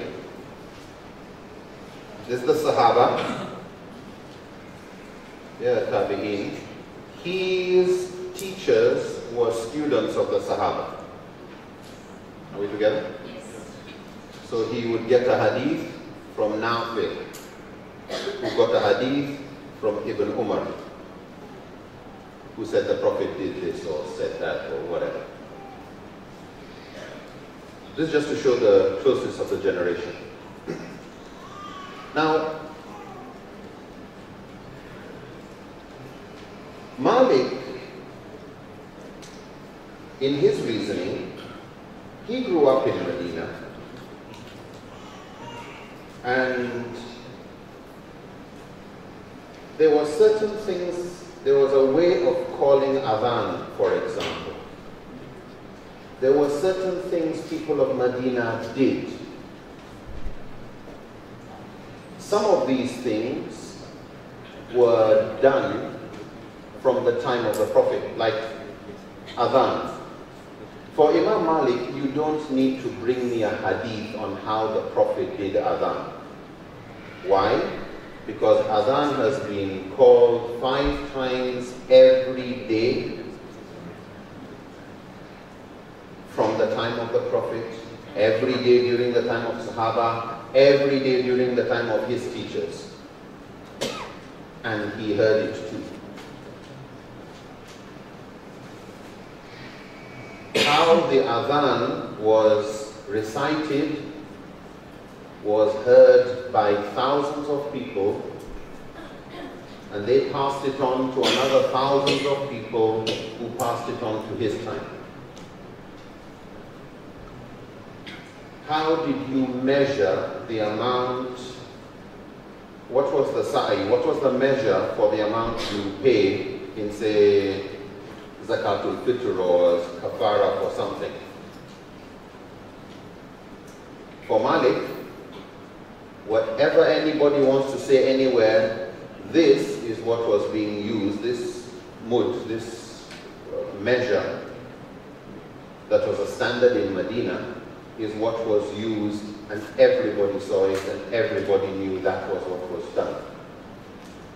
So whether you have a hadith written down of who got it from whom, Malik can say, my teacher got it from a Sahabi. Who's my teacher? He's the kind of person, like say a Zuhri, for example. Shihab al-Zuhri. He is somebody who a lot of hadith are narrated from. So you can't tell me my teacher says something and I don't trust my teacher. Who did he get it from? He got it from companions. Such as Ibn Abbas, such as this person, such as that person. So if my teacher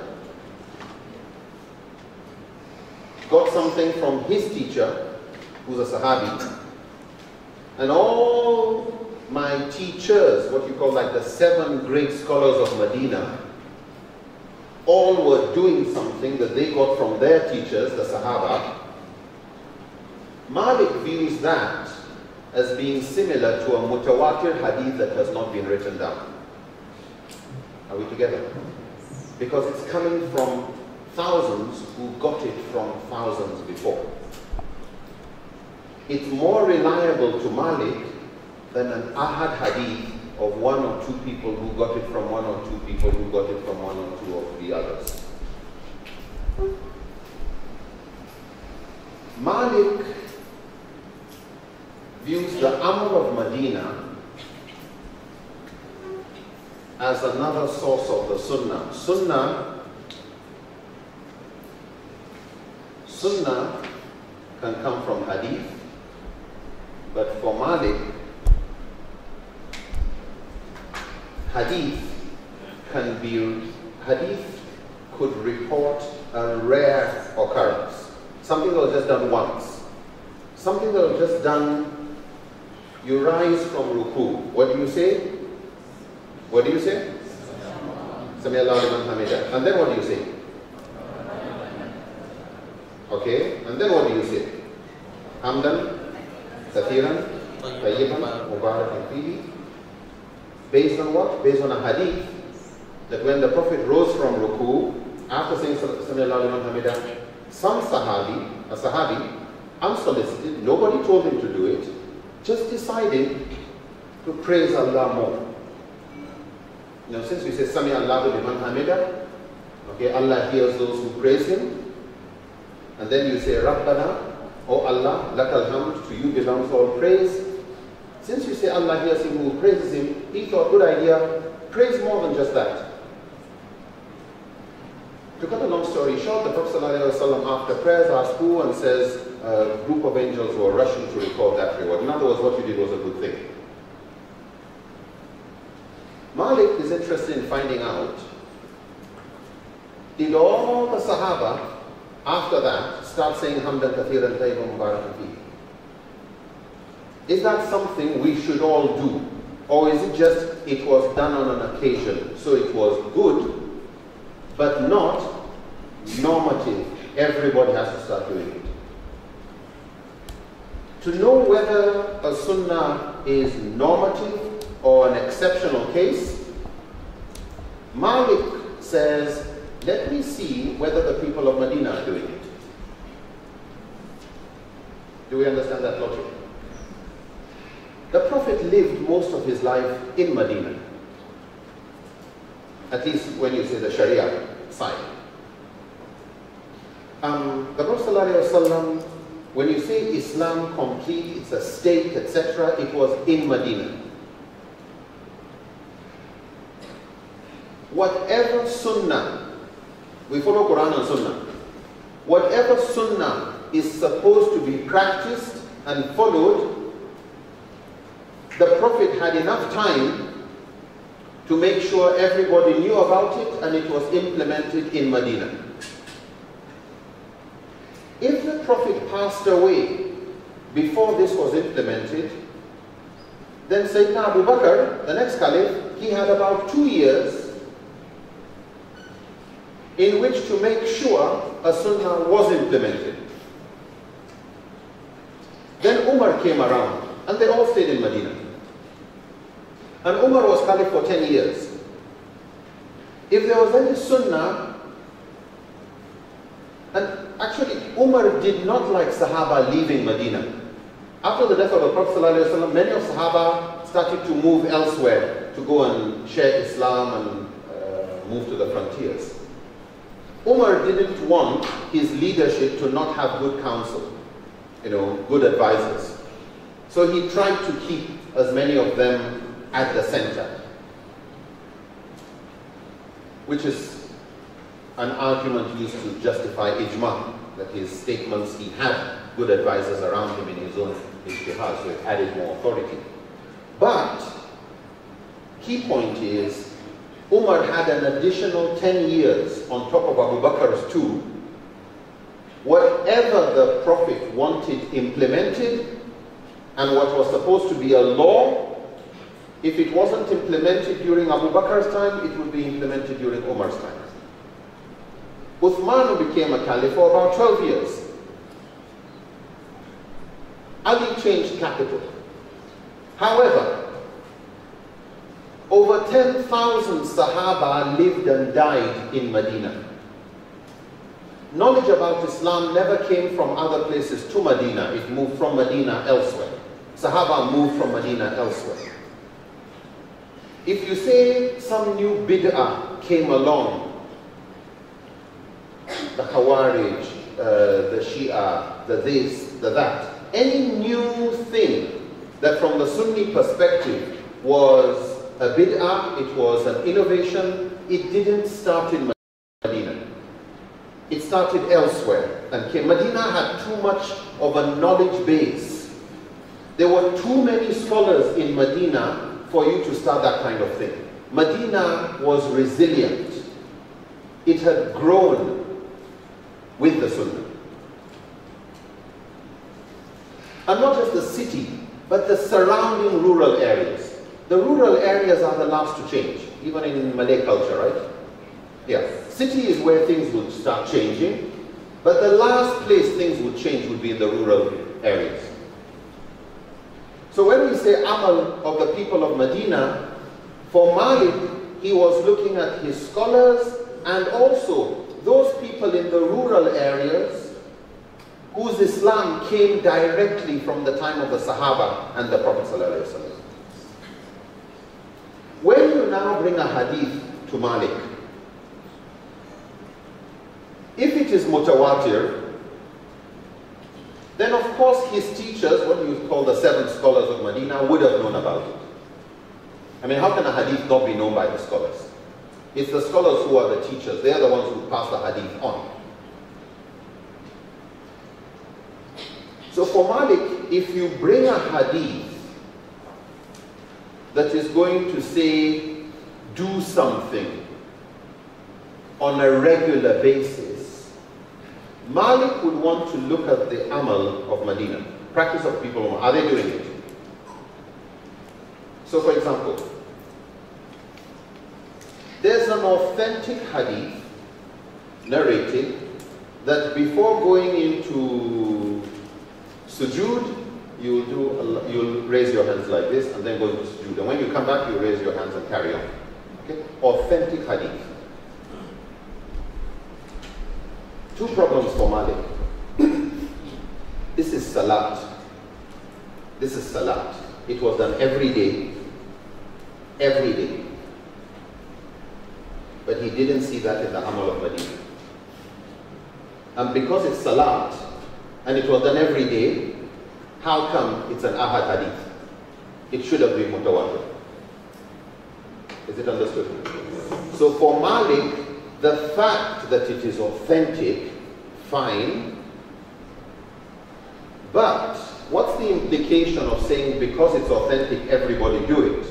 If you tell everybody to do it, then Malik will ask, fine, everybody is complying with this hadith. But Malik wants to ask, the people of Medina, are they all doing it? No. Then what did they know that you don't know? Because if everybody was to follow this hadith, I expect to see it in the people of Medina. If the people of Medina are not doing it, then it doesn't matter how authentic this hadith is, it would have been what they call shadh, a rare occurrence. But we are not going to establish an amal, a new practice for everybody that was not a practice before. So for Malik, he is not saying this is a weak hadith.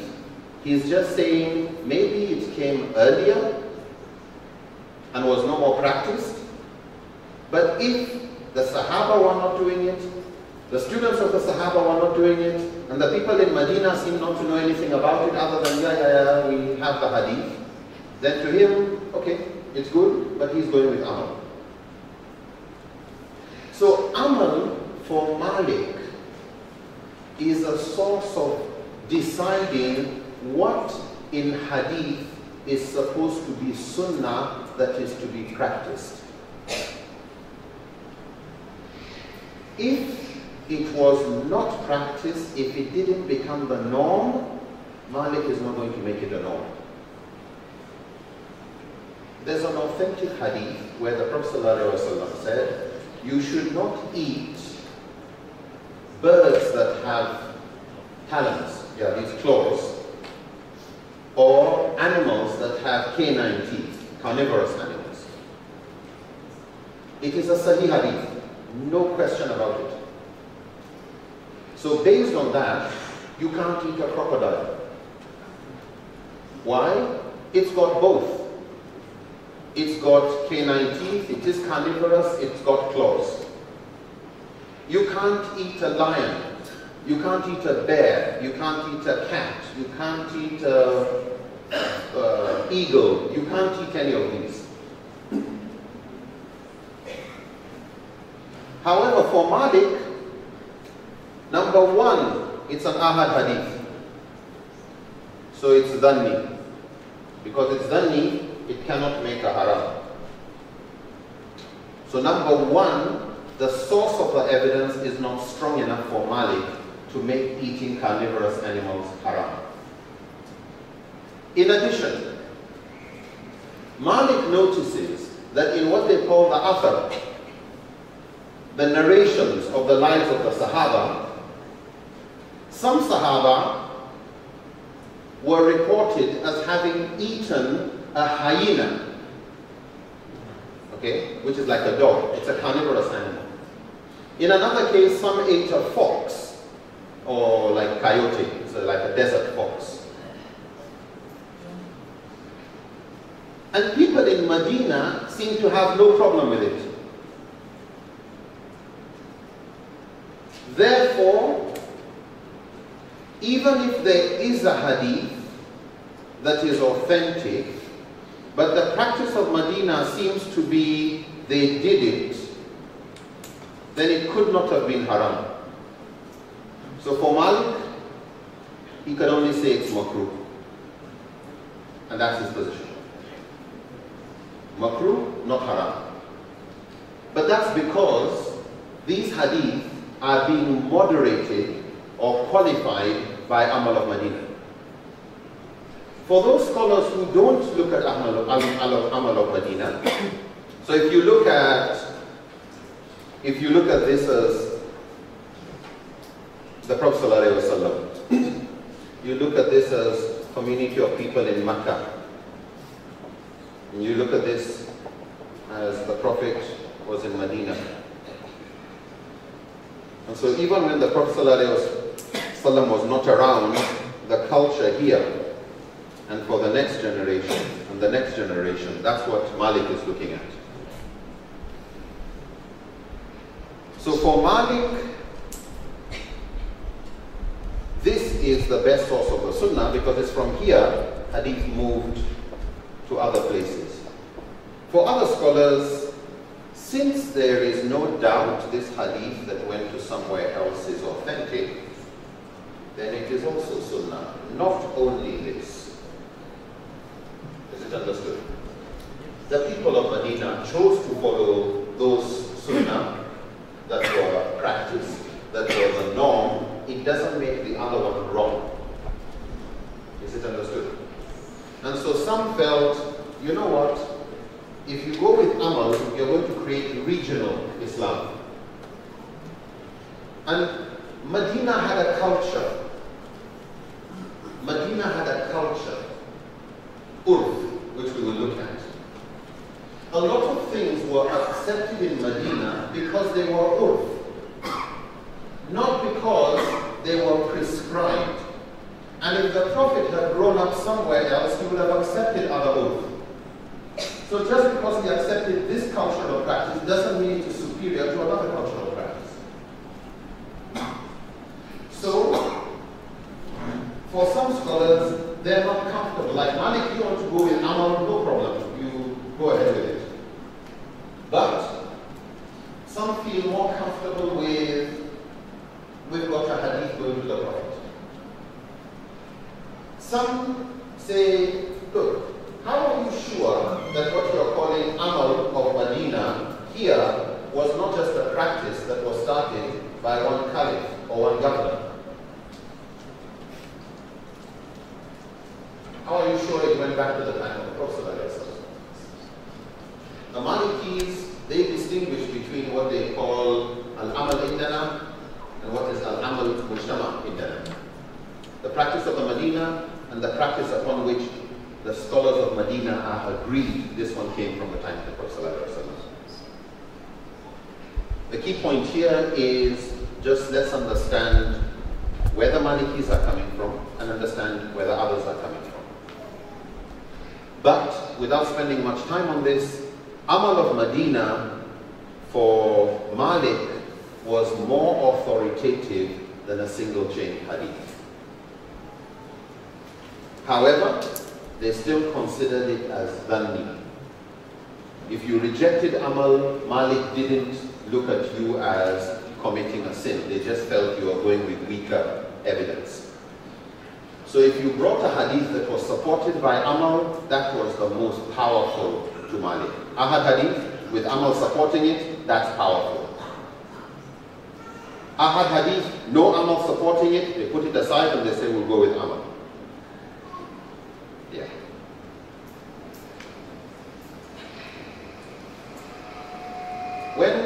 When we say the Maliki, the Shafi say this, etc., just have at the back of your mind a footnote that even among Malikis there are difference of opinions. Among Shafis there are difference of opinions.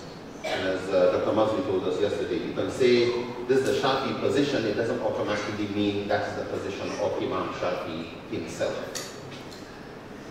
Imam Shafi himself would consider among the unclean things to be rats, mice, You can't eat those things. However, that is from his assessment of what is inappropriate to eat. He's not saying Allah forbids it.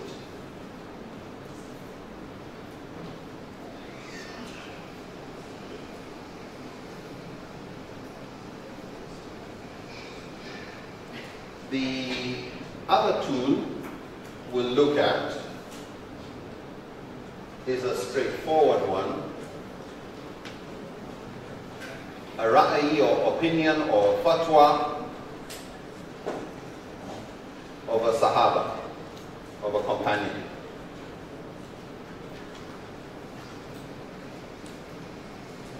Please forgive me for using these ra'ayi, amal, whatever, and if you don't remember that, it is not important. What matters is you understand the concept. Okay, the concept. Remember, you're not becoming a mujtahid, right? Yeah, so, yes please.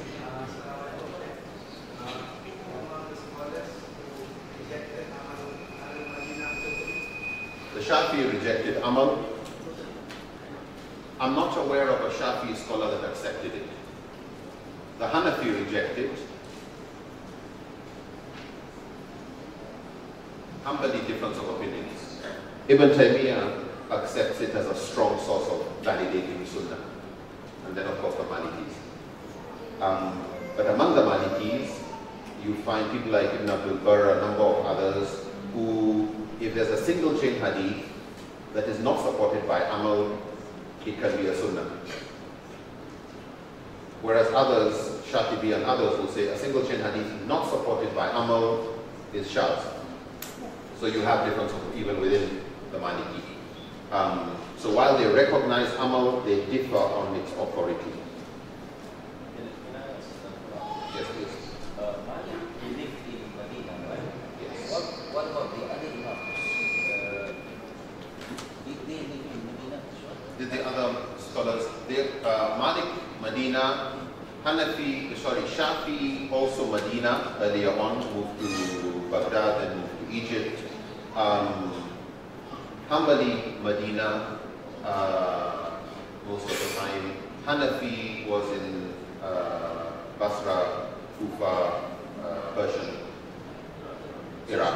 So it's not because they did not live in Medina that they did not.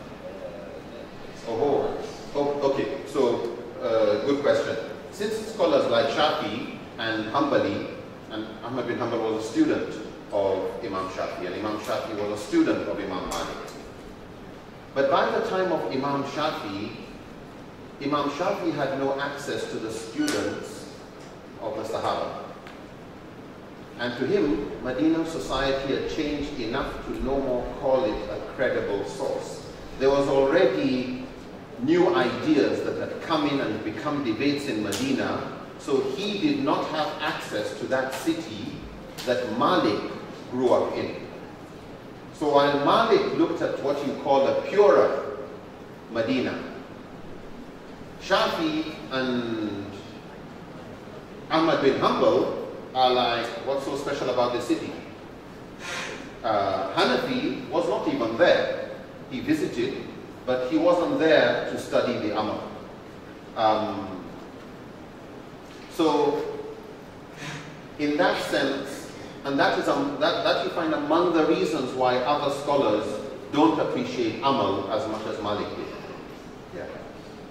So there's a time factor too. That's why when we say practice of the people of Medina, it's particularly at the time of Malik bin Anas, because that's a unique period that was not available for some of the scholars who came later. By the time other scholars came, what you would call the practice that everybody was doing, there was debate due to this reason, that reason. Are we okay? So, Ra'i of Sahaba, opinion of a Sahabi, or fatwa of a Sahabi, is where you have Sahaba, Sahaba, Sahaba, and this Sahaba has an opinion on a particular issue, and we didn't hear opposition elsewhere. We are sure the Sahaba said it. We don't have evidence that others disagreed with that. So it may be Umar deciding to do something and nobody challenged that position.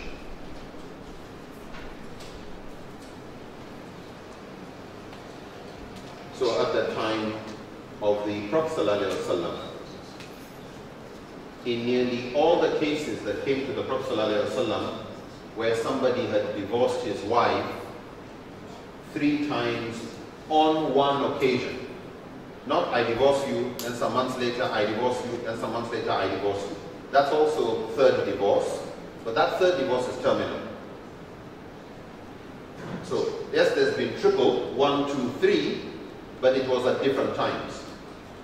What we're talking about is 1, 2, 3 at an instant, on one occasion. Because at the time of the Prophet ﷺ, most of the evidence shows that when divorces took place, they were all 3 at one. The Prophet said it's equal to 1. Okay? So all 3 at once equal to 1. When it was 1, 2, 3, it was equal to 3.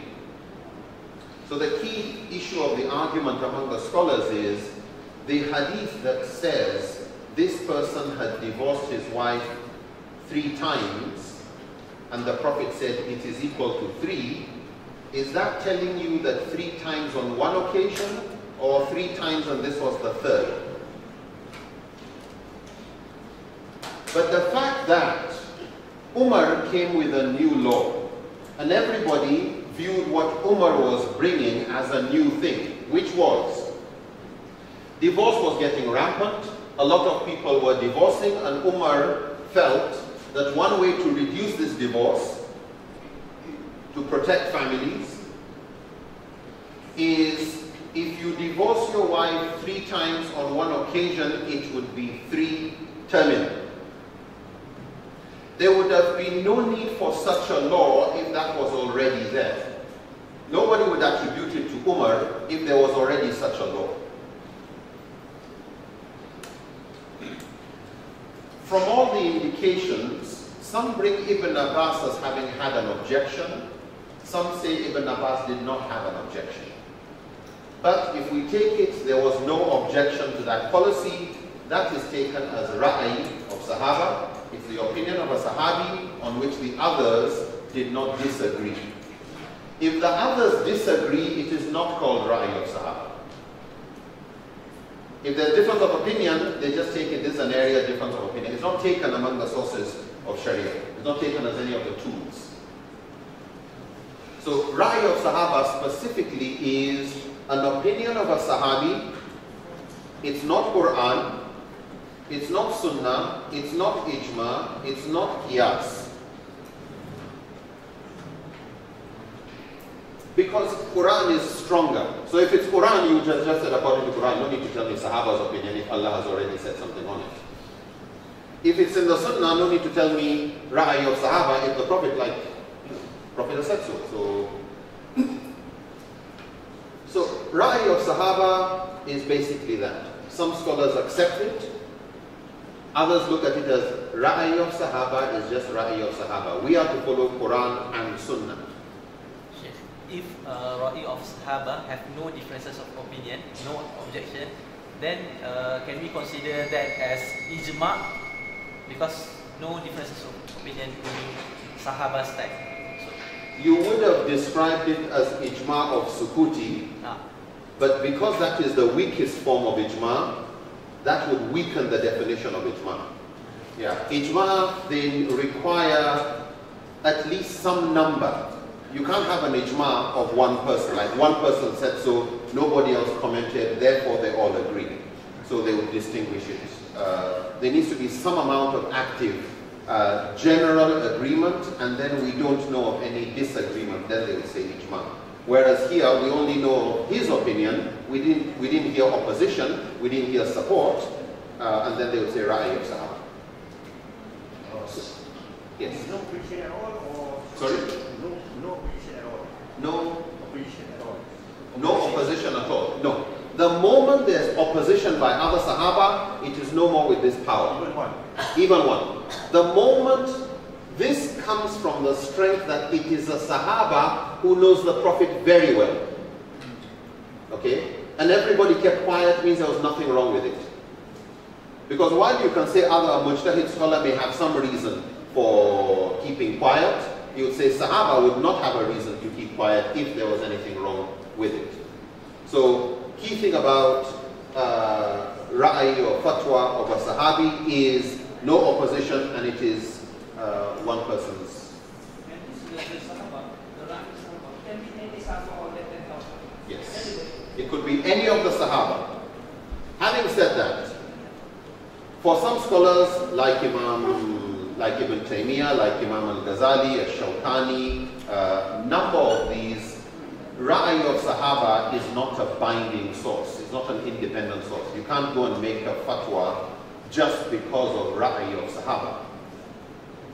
So they would rather use Ra'ay of Sahaba to support a particular position. Yeah, but not stand alone. So that's Ra'ay of Sahaba. And think about it. For some scholars, if the Quran is silent, the Sunnah is silent, there's no ijma, qiyas, before they start their own reasoning, if a Sahaba holds an opinion and other Sahabas kept quiet about it, to them, that's an authority more credible than his own thinking. Okay? So if Sahaba said it, well, no problem. We'll go with the opinion of a Sahaba on it. Others, however, feel the Sahaba, if a Sahaba reached a conclusion, and there's no ayah, and there's no hadith, and it's not amal, there's no ijma, there's no qiyas, then that opinion must have been arrived at by another tool of ijtihad, maslaha, urf.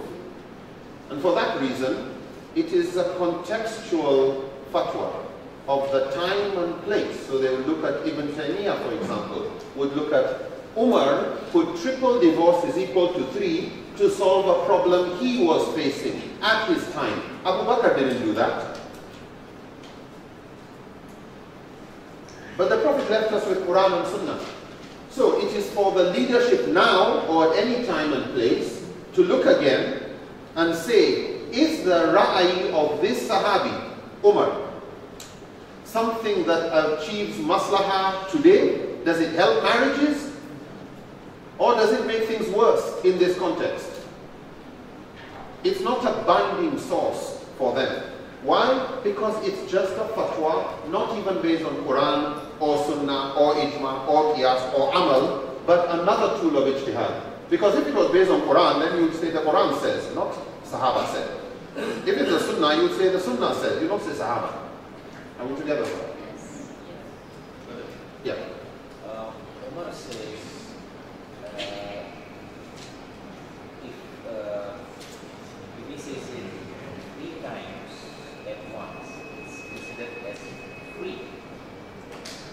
Now, what if he had said that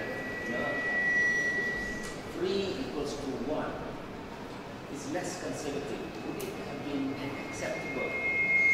Or it would not be accepted because it's less cautious? I can't answer that. I don't know. But we look at it, like we look to the contrary to his intention. He would like to complete the marriage and apply that law. Then that one constantly finish that. So if that is just get out against logic, contrary to normal Sharia, I would say the other way around. I would say the other way around. This is all, what if Umar said something else? What if he had said it in another way? Allahu Akbar. But what we do know is, he made a policy in order to reduce divorce. Does it reduce divorce during that law? The fact that others seem to feel yes, that because people were playing with divorce. It was the fact that since I know I've got 3 chances, I could tell my wife, okay, I divorce you. What's the problem? Like, I've still got 2, I can play with it. So that people stop playing with it. Okay, if you say I divorce you, I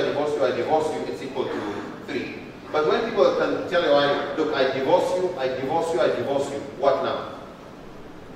It's still equal to 1, right? Yeah, so it's not a big deal. Umar felt, no, we can't carry on like that. Yeah, you can't be playing with divorce. So if you say, I divorce you, I divorce you, I divorce you, that's 3. What? Yeah, so stop playing with it. So you change the culture. The divorce becomes a big issue. Okay? Now, did it really? Do we have baseline studies of divorce rates before the policy and then divorce rates after the policy? Today, in societies where triple divorce on one occasion is equal to 3,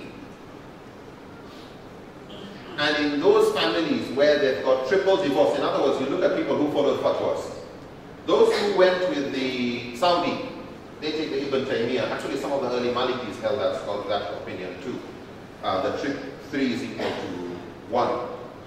But in Hanbali school, there were 2 views. The view that 3 is equal to 3 and the Ibn Taymiyyah 3 is equal to 1. I mean, he went to prison. He eventually died actually because of the opposition others had towards that. But then Ibn Qayyim and some of his students represented his arguments in less aggressive ways, and became another view that was recognized in the Hanbali school. So you'll come across quite a number of issues where there's one opinion in the school, then a mujtahid in the school didn't start a new school, he stayed in the school, but then there were 2 views within the school. And the Hanbali school looks at that as difference of opinion among the Hanbali scholars. You can't say Ibn Taymiyyah is not Hanbali, or Ibn Qayyim is not Hanbali, or any of these scholars are not Hanbali. They are Hanbali. However, if you take it as Ra'i of Sahaba, and it was done for maslahah, we will come to that. It was done in the interest of the public to solve a problem.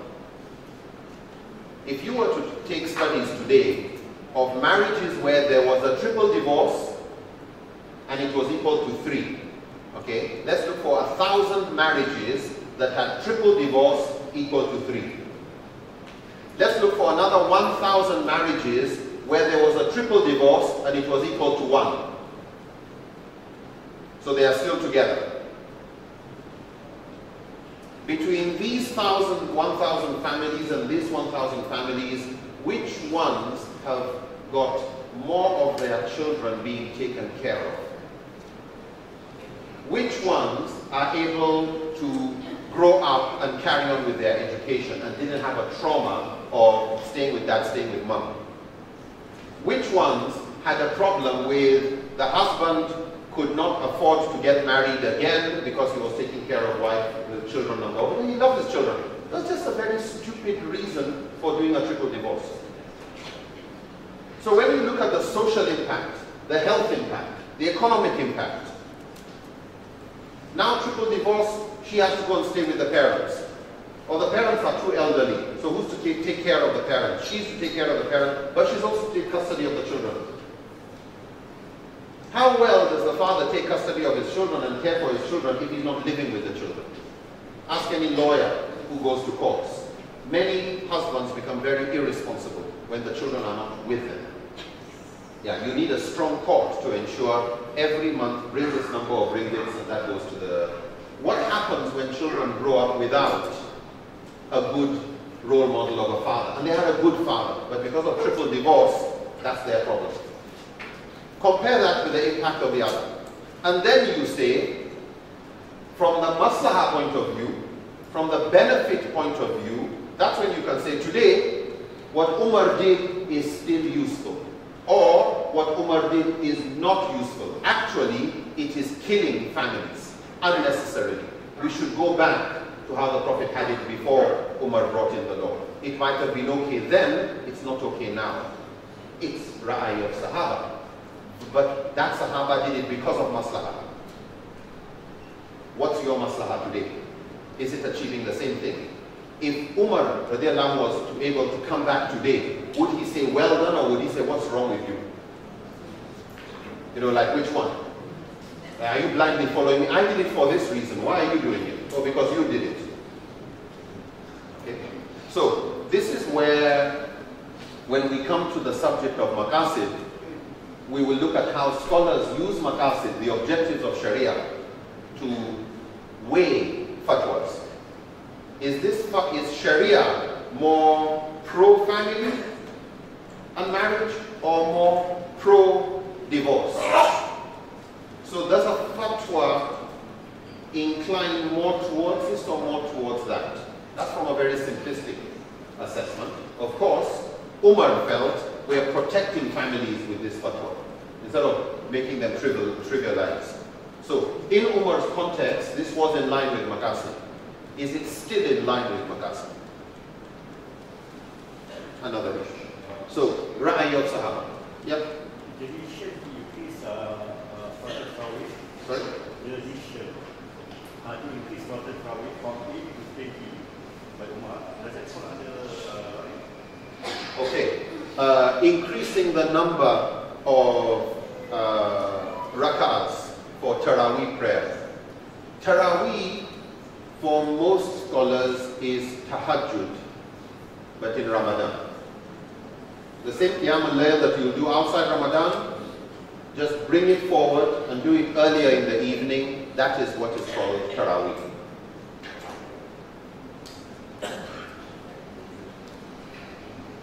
How many rak'ahs you do, it's a nafilah, so the more the better. But what is the recommended minimum? So a particular Sahaba, and this is where, unlike today, in the past, some mosques were proud that they did more rak'ahs. So they had no problem with doing more. The problem was, so what's the minimum? And for some of us, how many more? More than 8? They're doing 12, they're doing 10, they're doing 16, they're doing 18, they're doing 34. Bid'ah. But you have to be careful about calling a practice of Sahaba bid'ah in a negative sense, because you're then assuming you understand the Sunnah better than them. Yeah, it's a very arrogant move. Yeah, you have to be really careful about this. So when it comes to issues of Taraweeh, you would find, yes, there's a Sunnah of what was the norm, minimum, but then some would do more, and you wouldn't find opposition. If you want, you stop at the number of rakahs you want. If you don't do Taraweeh, you have not done anything wrong, because it's not farad, it's mustahab. It's good to do, but there's no sin for not doing it.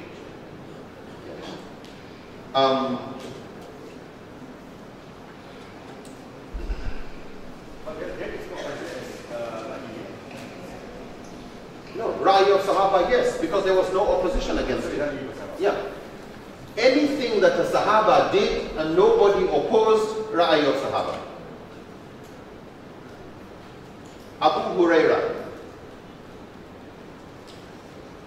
Because the Prophet said, any part you do wudu would be bright on the day of judgment.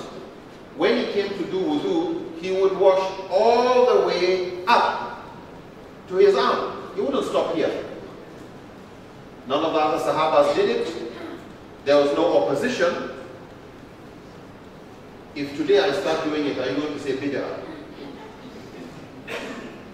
I've got a Sahaba behind me. You're going to tell me it's bid'ah, then you're saying he too. Okay? This is what complicates the subject of bid'ah. But this is again why scholars of Malik prefer amal. Not what was one strange or one reason why somebody did something. What was the norm? And we keep to the norm. Yeah, if he did it for his reason, maybe he was right, maybe he was wrong, but that's between him and Allah and his reasons. But what do we have evidence for? This is where we stay. Anyway, we'll come to bid'ah later. The last one I want to, well, not last, go to istishab, the presumption of continuity. Now this was done yesterday, so we wouldn't touch it other than to say istishab is a decision-making process. It's a way of thinking. like qiyas.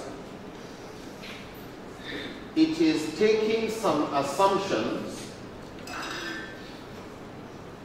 For example, the literal meaning of what is said is assumed to be the meaning, unless there's reason to take a metaphorical meaning. Is it understood? Yeah, when somebody says something, they're not speaking metaphorically, it's not allegory. So it's just assumed that when you say, I like you, I mean I like you. It's assumed when you say, this guy is bad, that it means this guy is bad. Not, this guy is bad, means he's actually good. You know, and you see that in some language, that what is said actually means the opposite. So, istishab is the assumption that what is normal, what we know, continues. That there's the istishab that applies to purity. There's an assumption that everything is pure unless if there's evidence that it is impure. You don't say this one spoils your ablution. You need evidence to say something spoils your ablution. You don't say something is najas. Everything is tahir. Everything is clean, except if there's evidence to say it is not clean. You don't say durian juice has a smell. It is not tahir. No, that's not the criteria. We need evidence that it is impure. In the absence of evidence, the assumption is everything is pure.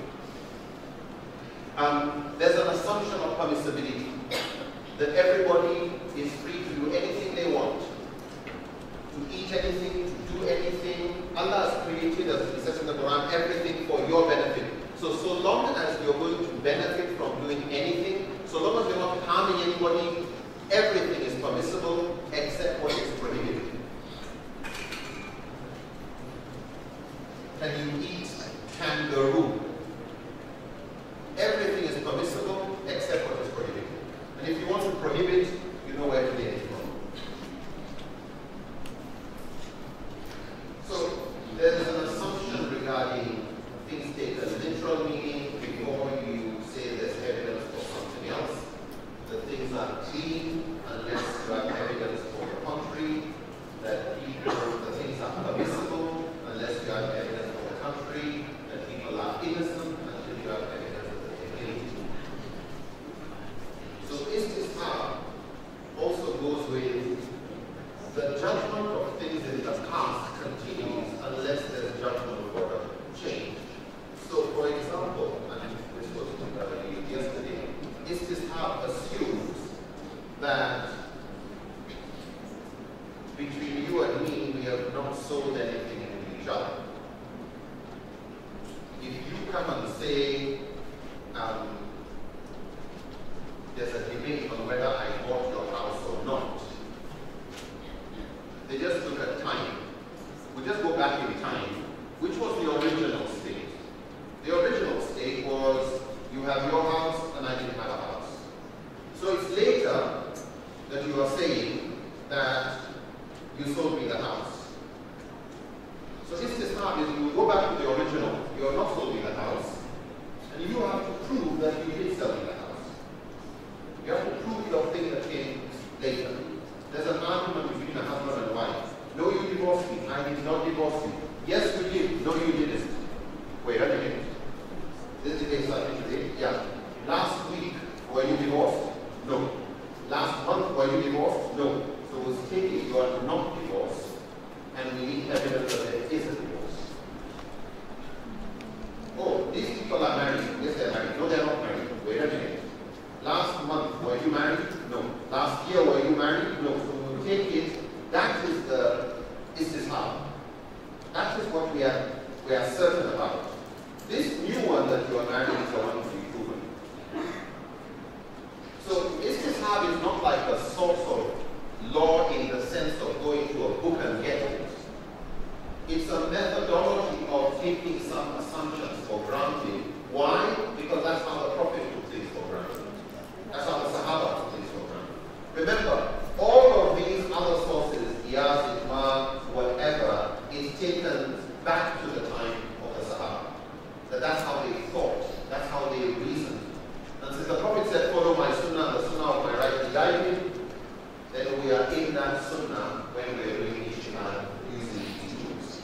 rules are not there.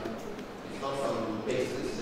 Every equation has, you derive it back from the Quran or the Sunnah or the practice of the Sahaba. So that is how which we've already done. Another one, urf. Urf is good custom. I put the word good there in that most customs of people have sustained them for centuries.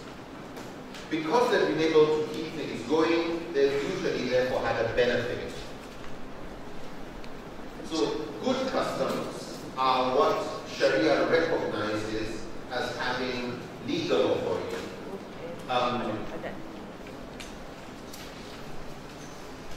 In some customs, so basically what it's saying is, if a custom is bad, then even Sharia will consider it as bad. If a custom is good, Sharia will consider it as good. Unless it contradicts the Sharia, unless it contradicts something else. So for example, if in your culture there's a particular gesture you make with your hand or your finger that would be considered insulting, you don't say it's not in the Quran, it's not in the Sunnah, so it's okay. If in your custom this is an insult, then Sharia recognizes it as an insult. If in your custom you do your transactions in ringgits, Sharia recognizes a transaction in ringgits.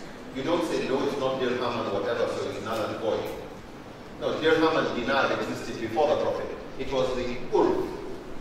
Yeah. This is part of their custom. It was okay, the Prophet validated it. During the Jahiliyyah period, when a battle came, when they came to fight in battle, and there's that group and there's this group, that group will send 3 of its best fighters to come and fight 3 of the best fighters for this. This is Jahiliyyah. The Prophet honored that custom. No problem. Why? Nothing wrong with it. And if you've got 3 good fighters, it demoralizes the other side. Why? The 3 who finished your 3 are still alive. So, from the way the Sahaba and those who came after them noticed the kind of business transactions that were going on that the Prophet allowed, certain things that were going on, he didn't stop. Even though they didn't originate from the Quran or the Sunnah. They originated from Jahiliyyah custom. A lot of their foods and what they ate. Bread. Yes, you can eat with 3 fingers if it's bread you're eating and picking meat, etc. But it's difficult to eat rice with 3 fingers. Or to drink soup with 3 fingers. Or to eat a fruit. Depends on the fruit. Banana.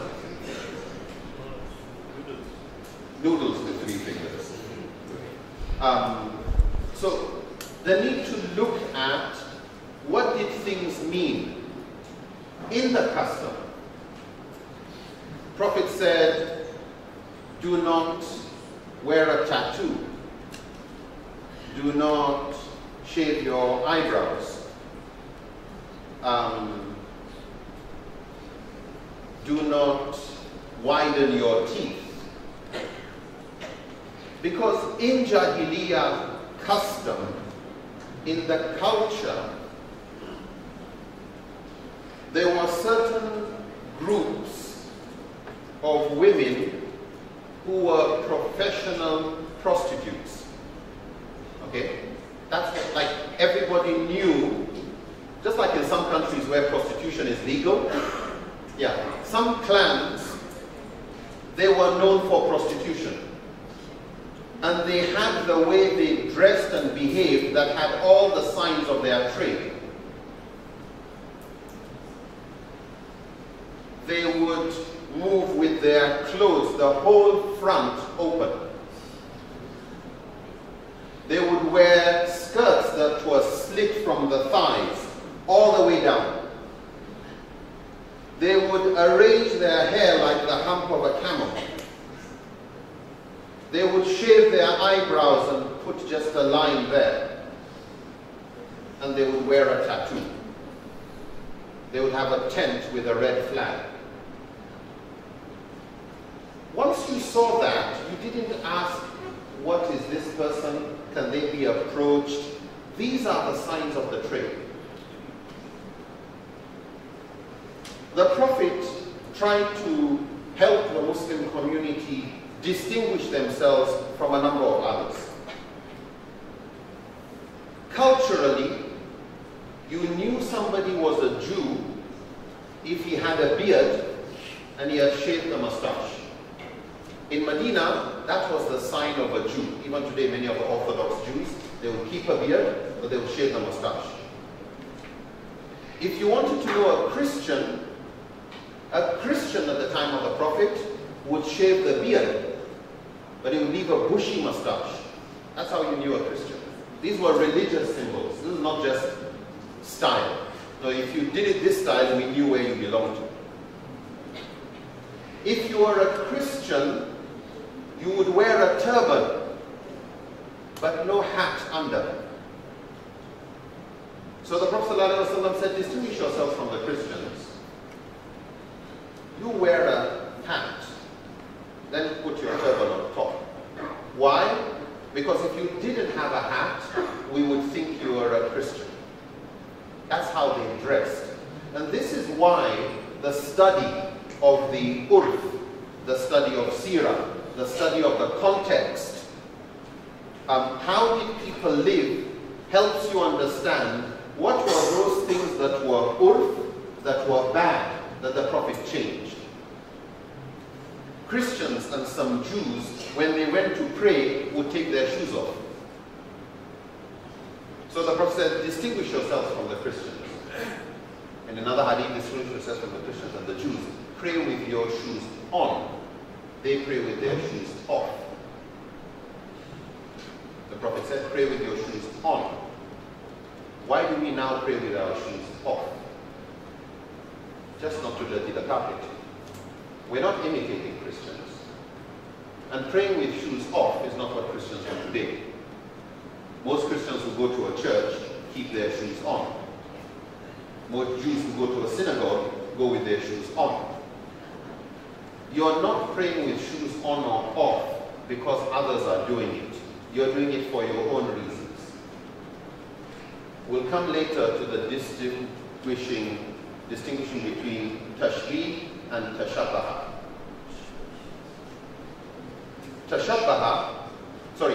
Between tashbih or tashabbaha, which is imitating, and tashabaha, which means being similar.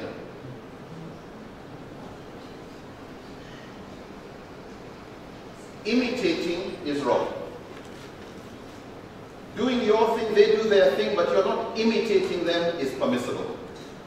There's a kind of shoes that most people knew monks wore. They're very comfortable. The Prophet wore it. Not because he wants to look like a monk, but he wants comfortable shoes. These were shoes that still had the hair, the fur of the animal on top. We'll come back to that later. But key thing was, for some scholars, they wanted to study the culture, to know what was accepted for cultural reasons, what was rejected because it was a cultural problem. So regarding the plucking of the eyebrows, a lady came to Aisha and told her, my eyebrows are bushy and it hurts me that I look like that to my husband. And Aisha said, remove or pluck whatever hurts you from it. Are you going to say Aisha didn't know that the Prophet, like, who knows more about the ahkam, the rules that apply to women more than Aisha? So why would Aisha go against a statement of the hadith of don't pluck? Unless Aisha understood the context of the hadith. Anyway. So, And the same, so this is where sometimes you find differences of opinion coming on tattoos. Why is it haram? Why was it haram? And is this tashbih? Are you imitating? Or, yes, it looks similar, but it's for a different reason. Some prefer to go literal, just stop it. Forget the reason why. Just go with the literal, not with the why. But this is where we will find even Sahaba, like at the time the Prophet ﷺ said, do not pray Asr until you reach Banu Qurayza. Some went with the why. Some went with just go with what was said. So you have always had, even within the Sahaba, those who wanted to go with the reasoning and the maqasid, the objectives, and those who felt safer with the letter of the law. And this has continued to affect the way the mujtahid imams reach fatwas. But the key point is, this is not a new difference of opinion. Yeah. This is as old as the Salaf. Length of trouser. Shall it come below your ankle, whatever, and you find a Nawawi, Ahmad bin Hanbal, number of scholars distinguishing between those who have their trousers or dressing, jalabiya, anything you're wearing, below the ankle, because culturally, in the urf of the Arabs and certain tribes, if you're leaving your sleeve to go too low, you're trying to show off. If your clothes are dragging, what are you doing? Showing that like you don't care because you don't wash your own clothes. In some cultures, having a long fingernail for the right hand is a show that I don't wash. I don't do manual labor. So in Chinese culture, in some cultures, it's a show of pride, of status. So for some scholars, in Imam Nawawi, for example, the issue of length of trouser, you have difference of opinion among the classical scholars based on what was said and why it was said. Yeah. Some go with the it was said, don't do it because of show off, so that is what matters.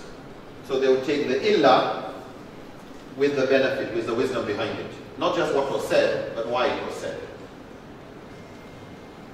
Again, this is where you find differences when it comes to the interpretation of urf that is part of the sunnah.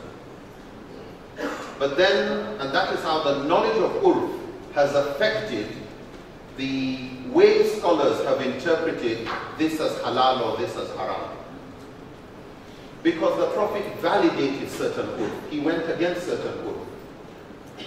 So when, for example, you look at a particular custom,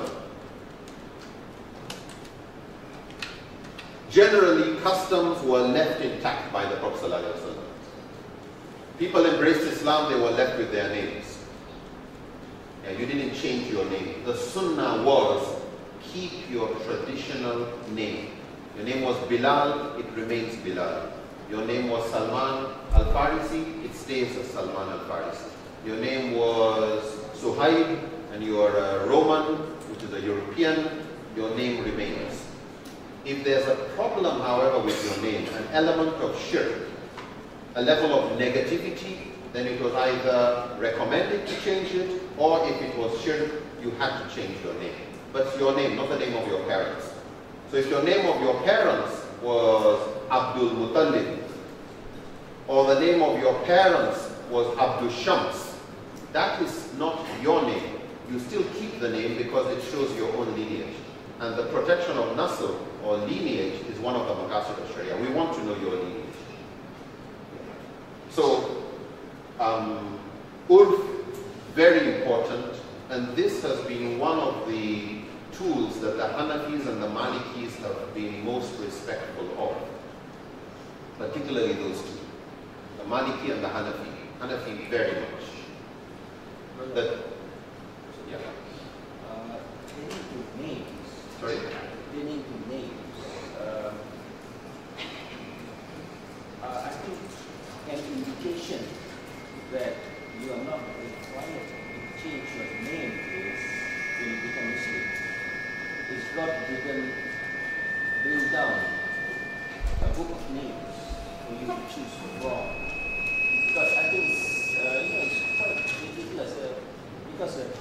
Firstly, there was no Muslims or few Muslims to start with. And then, if you are saying that you've got to change your names, then what names? There's no list. No, you're right. There's no list of names that a Muslim should have. There are names that are recommended. The Prophet ﷺ encouraged people to have names that end like Abdullah or Abdul Rahman, names of Allah. But he didn't call his own children all by those names. So he still called this one Ibrahim, he still called this one Qasim. Sahaba called their children by various names. Among the children of Ali was somebody called Umar, among his children was Hassan or Hussein, etc., etc. They were not all Abdullah. So while it's a good name, it's not saying there's anything wrong with any other name. So it's good, it doesn't make the others bad. And most of these names, you buy books in bookshops, Muslim names, these are cultural names. Cultural names, Pakistani, Arab names, etc. But this is why urf is important. Because in da'wah, if you don't recognize people's urf, you will want them to change their clothing even though their clothing could be modified to meet Sharia requirements in their own cultural way. Why make them forget their own culture and be more Pakistani or be more Arab? Why? That's cultural imperialism. Yeah. Allah has created into nations and tribes lita'arafu, that you should know one another better. That you should recognize your languages are all ayat from Allah. Okay? They are all signs of Allah. There's no Arab better than, and the Prophet made it very clear. An Arab is not better than a non-Arab, nor is black or white better than a this. It's all your taqwa. That's really what matters. The problem is when we don't recognize or respect urf, and this is important, we end up, if you're not careful, starting with a kind of logic. The Prophet was an Arab, therefore we prefer the Arabs. You forget the Jahiliyyah and the biggest mushrikun who killed the Prophet were Arabs too. And that's not what the Prophet taught. So careful with another kind of logic. Arabic is the language of Jannah. And you find people coming with, and Persian is the language of Jahannam. Yeah. This is the old Arab-Persian problem that still today it's now called Sunni Shia. Yeah. There's a racial ethnic problem that's been underground or overground for millennia. It's not new. It's not new. We can come to that one later. But on the issue of urf, basically they actually ended up with a maxim from so much evidence. When Hind, the wife of Abu Sufyan, complained to the Prophet that her husband was not taking good care of her and her children, and sometimes she would go and take his money without his permission to take care of her children. Is it okay if she does that? And the Prophet ﷺ said, it's okay so long as you do it bil ma'aruf, according to urf, according to what is customarily expected. In other words, if it was found out, nobody would blame you for it. Why? Of course a wife should be taken care of. You have a right to his property. You have a right to it. But not to everything. But according to urf, according to your custom, according to what is considered normal and expected. So urf are those things that are customarily done by a people or rejected, etc. And it has become a yardstick for Sharia. But remember, where the Quran has said you have to do something, that's the priority. Sunnah says you have to do something, that's the priority. It's only when the Quran and Sunnah are silent on an issue and you have to start looking at other tools, then urf comes in.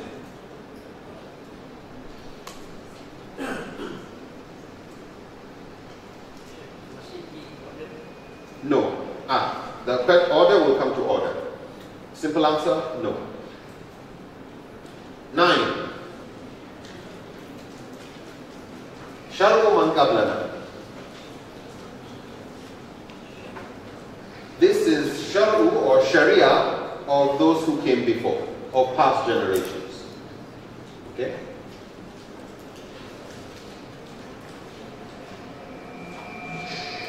Where you have guidance from the Quran or Sunnah or Ijma or any of these, the scholars will go with that. Where an issue comes up and all of this is quiet, for example, should you have Saturday and Sunday as a weekend? Okay? What does the Quran say about it? Which does the Quran prefer? Nothing. There's no weekend actually. What about the hadith? Actually, many hadith try to emphasize why we should not make Friday a special day. So it discourages doing special things like on Friday we will go to the graveyard. No. On Friday we will fast. On Friday, no. Just do your prayers, and after prayers, go back to business. It's not a holiday. From Ijma, nothing. Qiyas would just support the hadith and the Quran, nothing. Amal of Medina, no weekend. Ra'i of Sahaba, no weekend.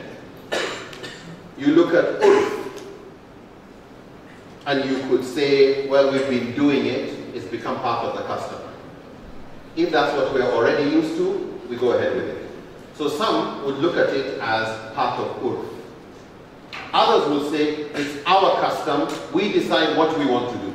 Should we carry on with the weekend? Should we change the days? Should we shorten it? Should we? Up to us. Istishab, presumption of continuity, you could say similar to Urf, or you could say yes, but istishab doesn't stop us from coming up with something new. However, there are some members of our communities that are Christians, and some are Jews. And in their laws, they want Saturday off, they want Sunday off. Can we decide to go with them? Theirs is ibadah. Ours is not ibadah. We're not going to church or any synagogue on Sunday or Saturday. We're just having a day off if they want to go and do their thing. So for some, going with the Sharia of earlier laws, if it doesn't contradict anything, is permissible. Others will say, no. We will accept Saturday and Sunday not because it's biblical, but because it is good urf. Others will say, maslaha, public interest, it makes sense. There are certain laws that are in the Quran that Allah says were there before. So fasting has been prescribed upon you as it was prescribed for those who came before. Qisas, the issue of equitable retribution, is not new. It was there in the Torah, it was there before. That is a Sharia of before that has been confirmed as a Sharia for ours. So even though it was before, it has the validation of our own. So we have no problem there. Others, however, have a problem with Sharia Qablana. They don't accept this as a source of Sharia because they view the Quran and Sunnah as having abrogated past Sharia. So don't quote anything from the Bible. Others say, but wait a minute. When the Prophet came to Medina, they were celebrating the Jewish Passover, Ashura. The Prophet asked, what are they doing? They were celebrating the Passover of Musa having escaped from Fir'aun. The Prophet said, we have a greater right to celebrate that time than you. This is not something that was a separate practice. No, it was already being done as shar of those who came before. And the Prophet validated it. Just, we'll do it on a different day so that we're not imitating them. It's not becoming an ibadah imitation. No, but we think it's also good to celebrate. So they celebrate or commemorate, but on a different Sharia, this is considered the most controversial for many scholars. Yeah. So then, if the Prophet did it, then it's part of Sunnah. Others look at, yeah, the Prophet did it, but why did he do it? So for those scholars, the majority of scholars, they say, no, we don't go with Shar'u man qablana. So for example, there's a law before a society or a village, before they became Muslims, they had their laws regarding succession of who's to be the leader. They had their laws regarding traffic, whether you drive on the right or drive on the left. These are laws that have existed in societies long before. When they now become Muslims and we want to start having laws for traffic, do we have to change that one? Some scholars will say if it's Shar'u man qablana, it is fine. Others say, listen, we will accept the laws of the past because it is urf, not because it is Shar'u man qablana. Others, like the Shafis don't see the need for urf. Why? Because istishab, the presumption of continuity, already takes care of urf. You're doing it before, so it stays. Unless there's a reason to change. You don't need to change. So sometimes when these scholars say, no, we don't recognize this, look carefully at some of their fatwas. They didn't recognize it as an independent source because they felt it has already been taken care of by urf, so no need to have a separate thing. Or no need for urf because we've got istishab. Are we okay with this?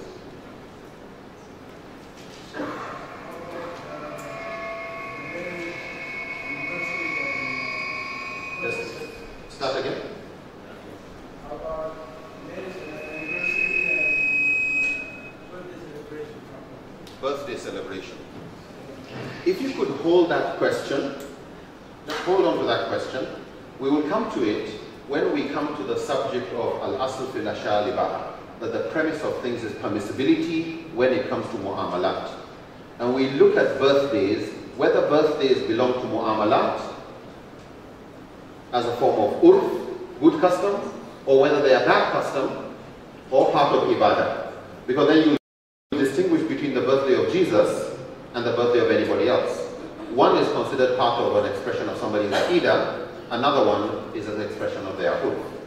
So we'll look at how they approach it. Happy Christmas. Can you say Happy Christmas? Okay. What does Happy Christmas mean to you? When a Christian says Happy Eid, okay, Happy Eid, a Christian says Happy Eid or Ramadan Kareem, does anybody in the custom understand that to mean I have accepted Islam and Islam is true? Okay? If in your own urf, if in your own context, when an atheist says Happy Christmas, he is not implying he recognizes Christmas. If in your own urf, when a Christian says Happy Ramadan, it doesn't mean I've become a Muslim, nor does it mean I have any respect for your religion. No, I'm just wishing you a happy holiday, and the holiday is God. It's just a good wish. It's just his way of being polite. If in your custom, if in your culture, saying Merry Christmas is the same, it's not meaning I accept your Aqidah or that Jesus was born on that day, it doesn't mean any of that. I'm just wishing you a happy holiday. Then it belongs to just good urf. However, for some people, and this is why it's important to know the custom of even the scholar. Because for some scholars, the moment you say Happy Christmas, it implies you have accepted Christmas. You've recognized it. You are now saying you believe in the following things. That's his interpretation of your urf. You don't interpret your urf that way. So you can understand why somebody says it's haram, another person says it's not haram. Yeah. Scholars like Sheikh Abdullah bin Bayyah, Yusuf al-Qardawi, number of these scholars actually bring the ayah in Mumtahina. What's that ayah? La yanhakum Allahu an alladhina lam yuqatilukum fid din, etc. Allah has not forbidden you, Quran chapter 60 verse 8 and 9. Thank you. Allah has not forbidden you regarding those who have not been hostile against you. They have not fought against you on account of your faith. They have not driven you out of your homes. Allah has not forbidden you and tabarruhum wa tuqsitu ilayhim, that you should show birr and goodness towards them and be fair to them. So they look at this as if it's non-hostile people, you are not forbidden from being good to them. And greetings in ways that they like is a way of being good, is a way of showing goodness and goodwill. Just as you wish them happy birthday or wish them happy safe journey, wish them whatever it is, that in urf does not contradict Sharia. Yeah. You are not changing your aqidah. But again, this is where it's important when people start asking questions that are tied to urf, that the person answering the question understands the urf and the implication of that urf within its context. You don't get somebody from another culture to start judging your own urf, that this means that. No, no, no, no. We will tell you what our urf means. Where I come from, my tribe is Lupe, and culturally, in the village, Kampong, right? In every family, they would have a small soap making apparatus. You get ash, you know ash, when you make a fire, that white ash that is left, you get that, put it inside a container, put some water and mix it till it is quite thick, not too much water. Then you take that and you put it on a sieve. Just take the whole thing and put it on a sieve or on a bowl that has some holes in it. And caustic soda, what comes out is very alkaline. You take that and you put it on the fire. When it starts to boil, you put oil drop by drop inside and it turns to soap. That is soap making 101. Culturally, if a man, the head of the house, kicks that thing and it falls, in your custom, what does that mean? He is angry? Okay. In our custom, all you have to do is tell, he kicked the soap making thing. They've been married for how many years? Everybody knows it means you'll divorce your wife. You don't have to say anything. Just kick that thing. Everybody knows what it means. Urf, Muslims.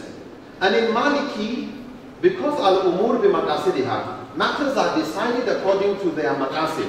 If that is why you did it, that is what it means. And Maliki recognizes one kick as one divorce. Yeah. You go some months later and kick it again, second divorce. You don't have to say anything. Yeah. Actions are judged by their intentions, and everybody knows what that action means. Sorry? Must there be witness? I mean, somebody has to know you kicked it, right? Yeah. I mean, your wife will know you kicked it. Unless, okay, it was an accident, quickly put it together. It didn't mean that, you know, I'm not saying anything. But key point, these three are sometimes very interrelated. And while you hear a particular school, Shafi school, doesn't give emphasis to urf and sharu man qablana, when you listen to Shafi explaining istishab, they cover it. Yeah. Hanafi may take istishab and they'll take urf, but they will not take sharu man qablana. But if you listen to Hanafi describing urf, they have taken sharu man qablana. Yeah, they had no problem with the rules of trade, of business that have existed, that didn't contradict anything as urf. Why? It's custom. Did it originally come from their religion? It's good urf. Yeah. And it's no more an ibadah related thing. It's now mu'amalat, they don't have a problem with it. Now we go to the more exciting area. It's really interesting. You know, when scholars don't know what to do, Quran and Sunnah are silent, they get creative. There's one they call maslaha. Or, more precisely, well, not forget the precisely. It's masali al-mursala. That's probably a more accurate way. But what it means is public interest. Public interest. Okay, public interest.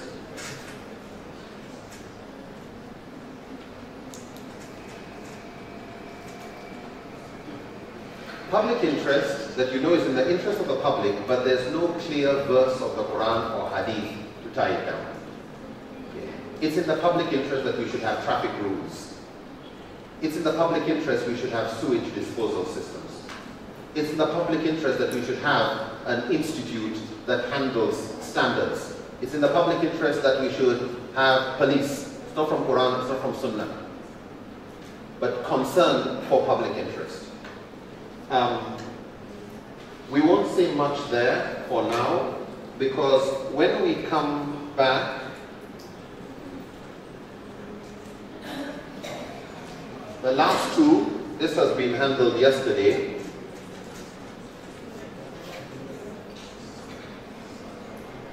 Sadr Daraya and Istihsan. We'll take a break. Should have taken a break. I understand we'll take a break between 2 and 3. Sorry. 2:15. We resume at 2:15? Okay. So when we resume at 2:15, we will do these. They're very similar to each other. They're used interchangeably. Some differences, but at the end of the day, a lot of these differences are semantic.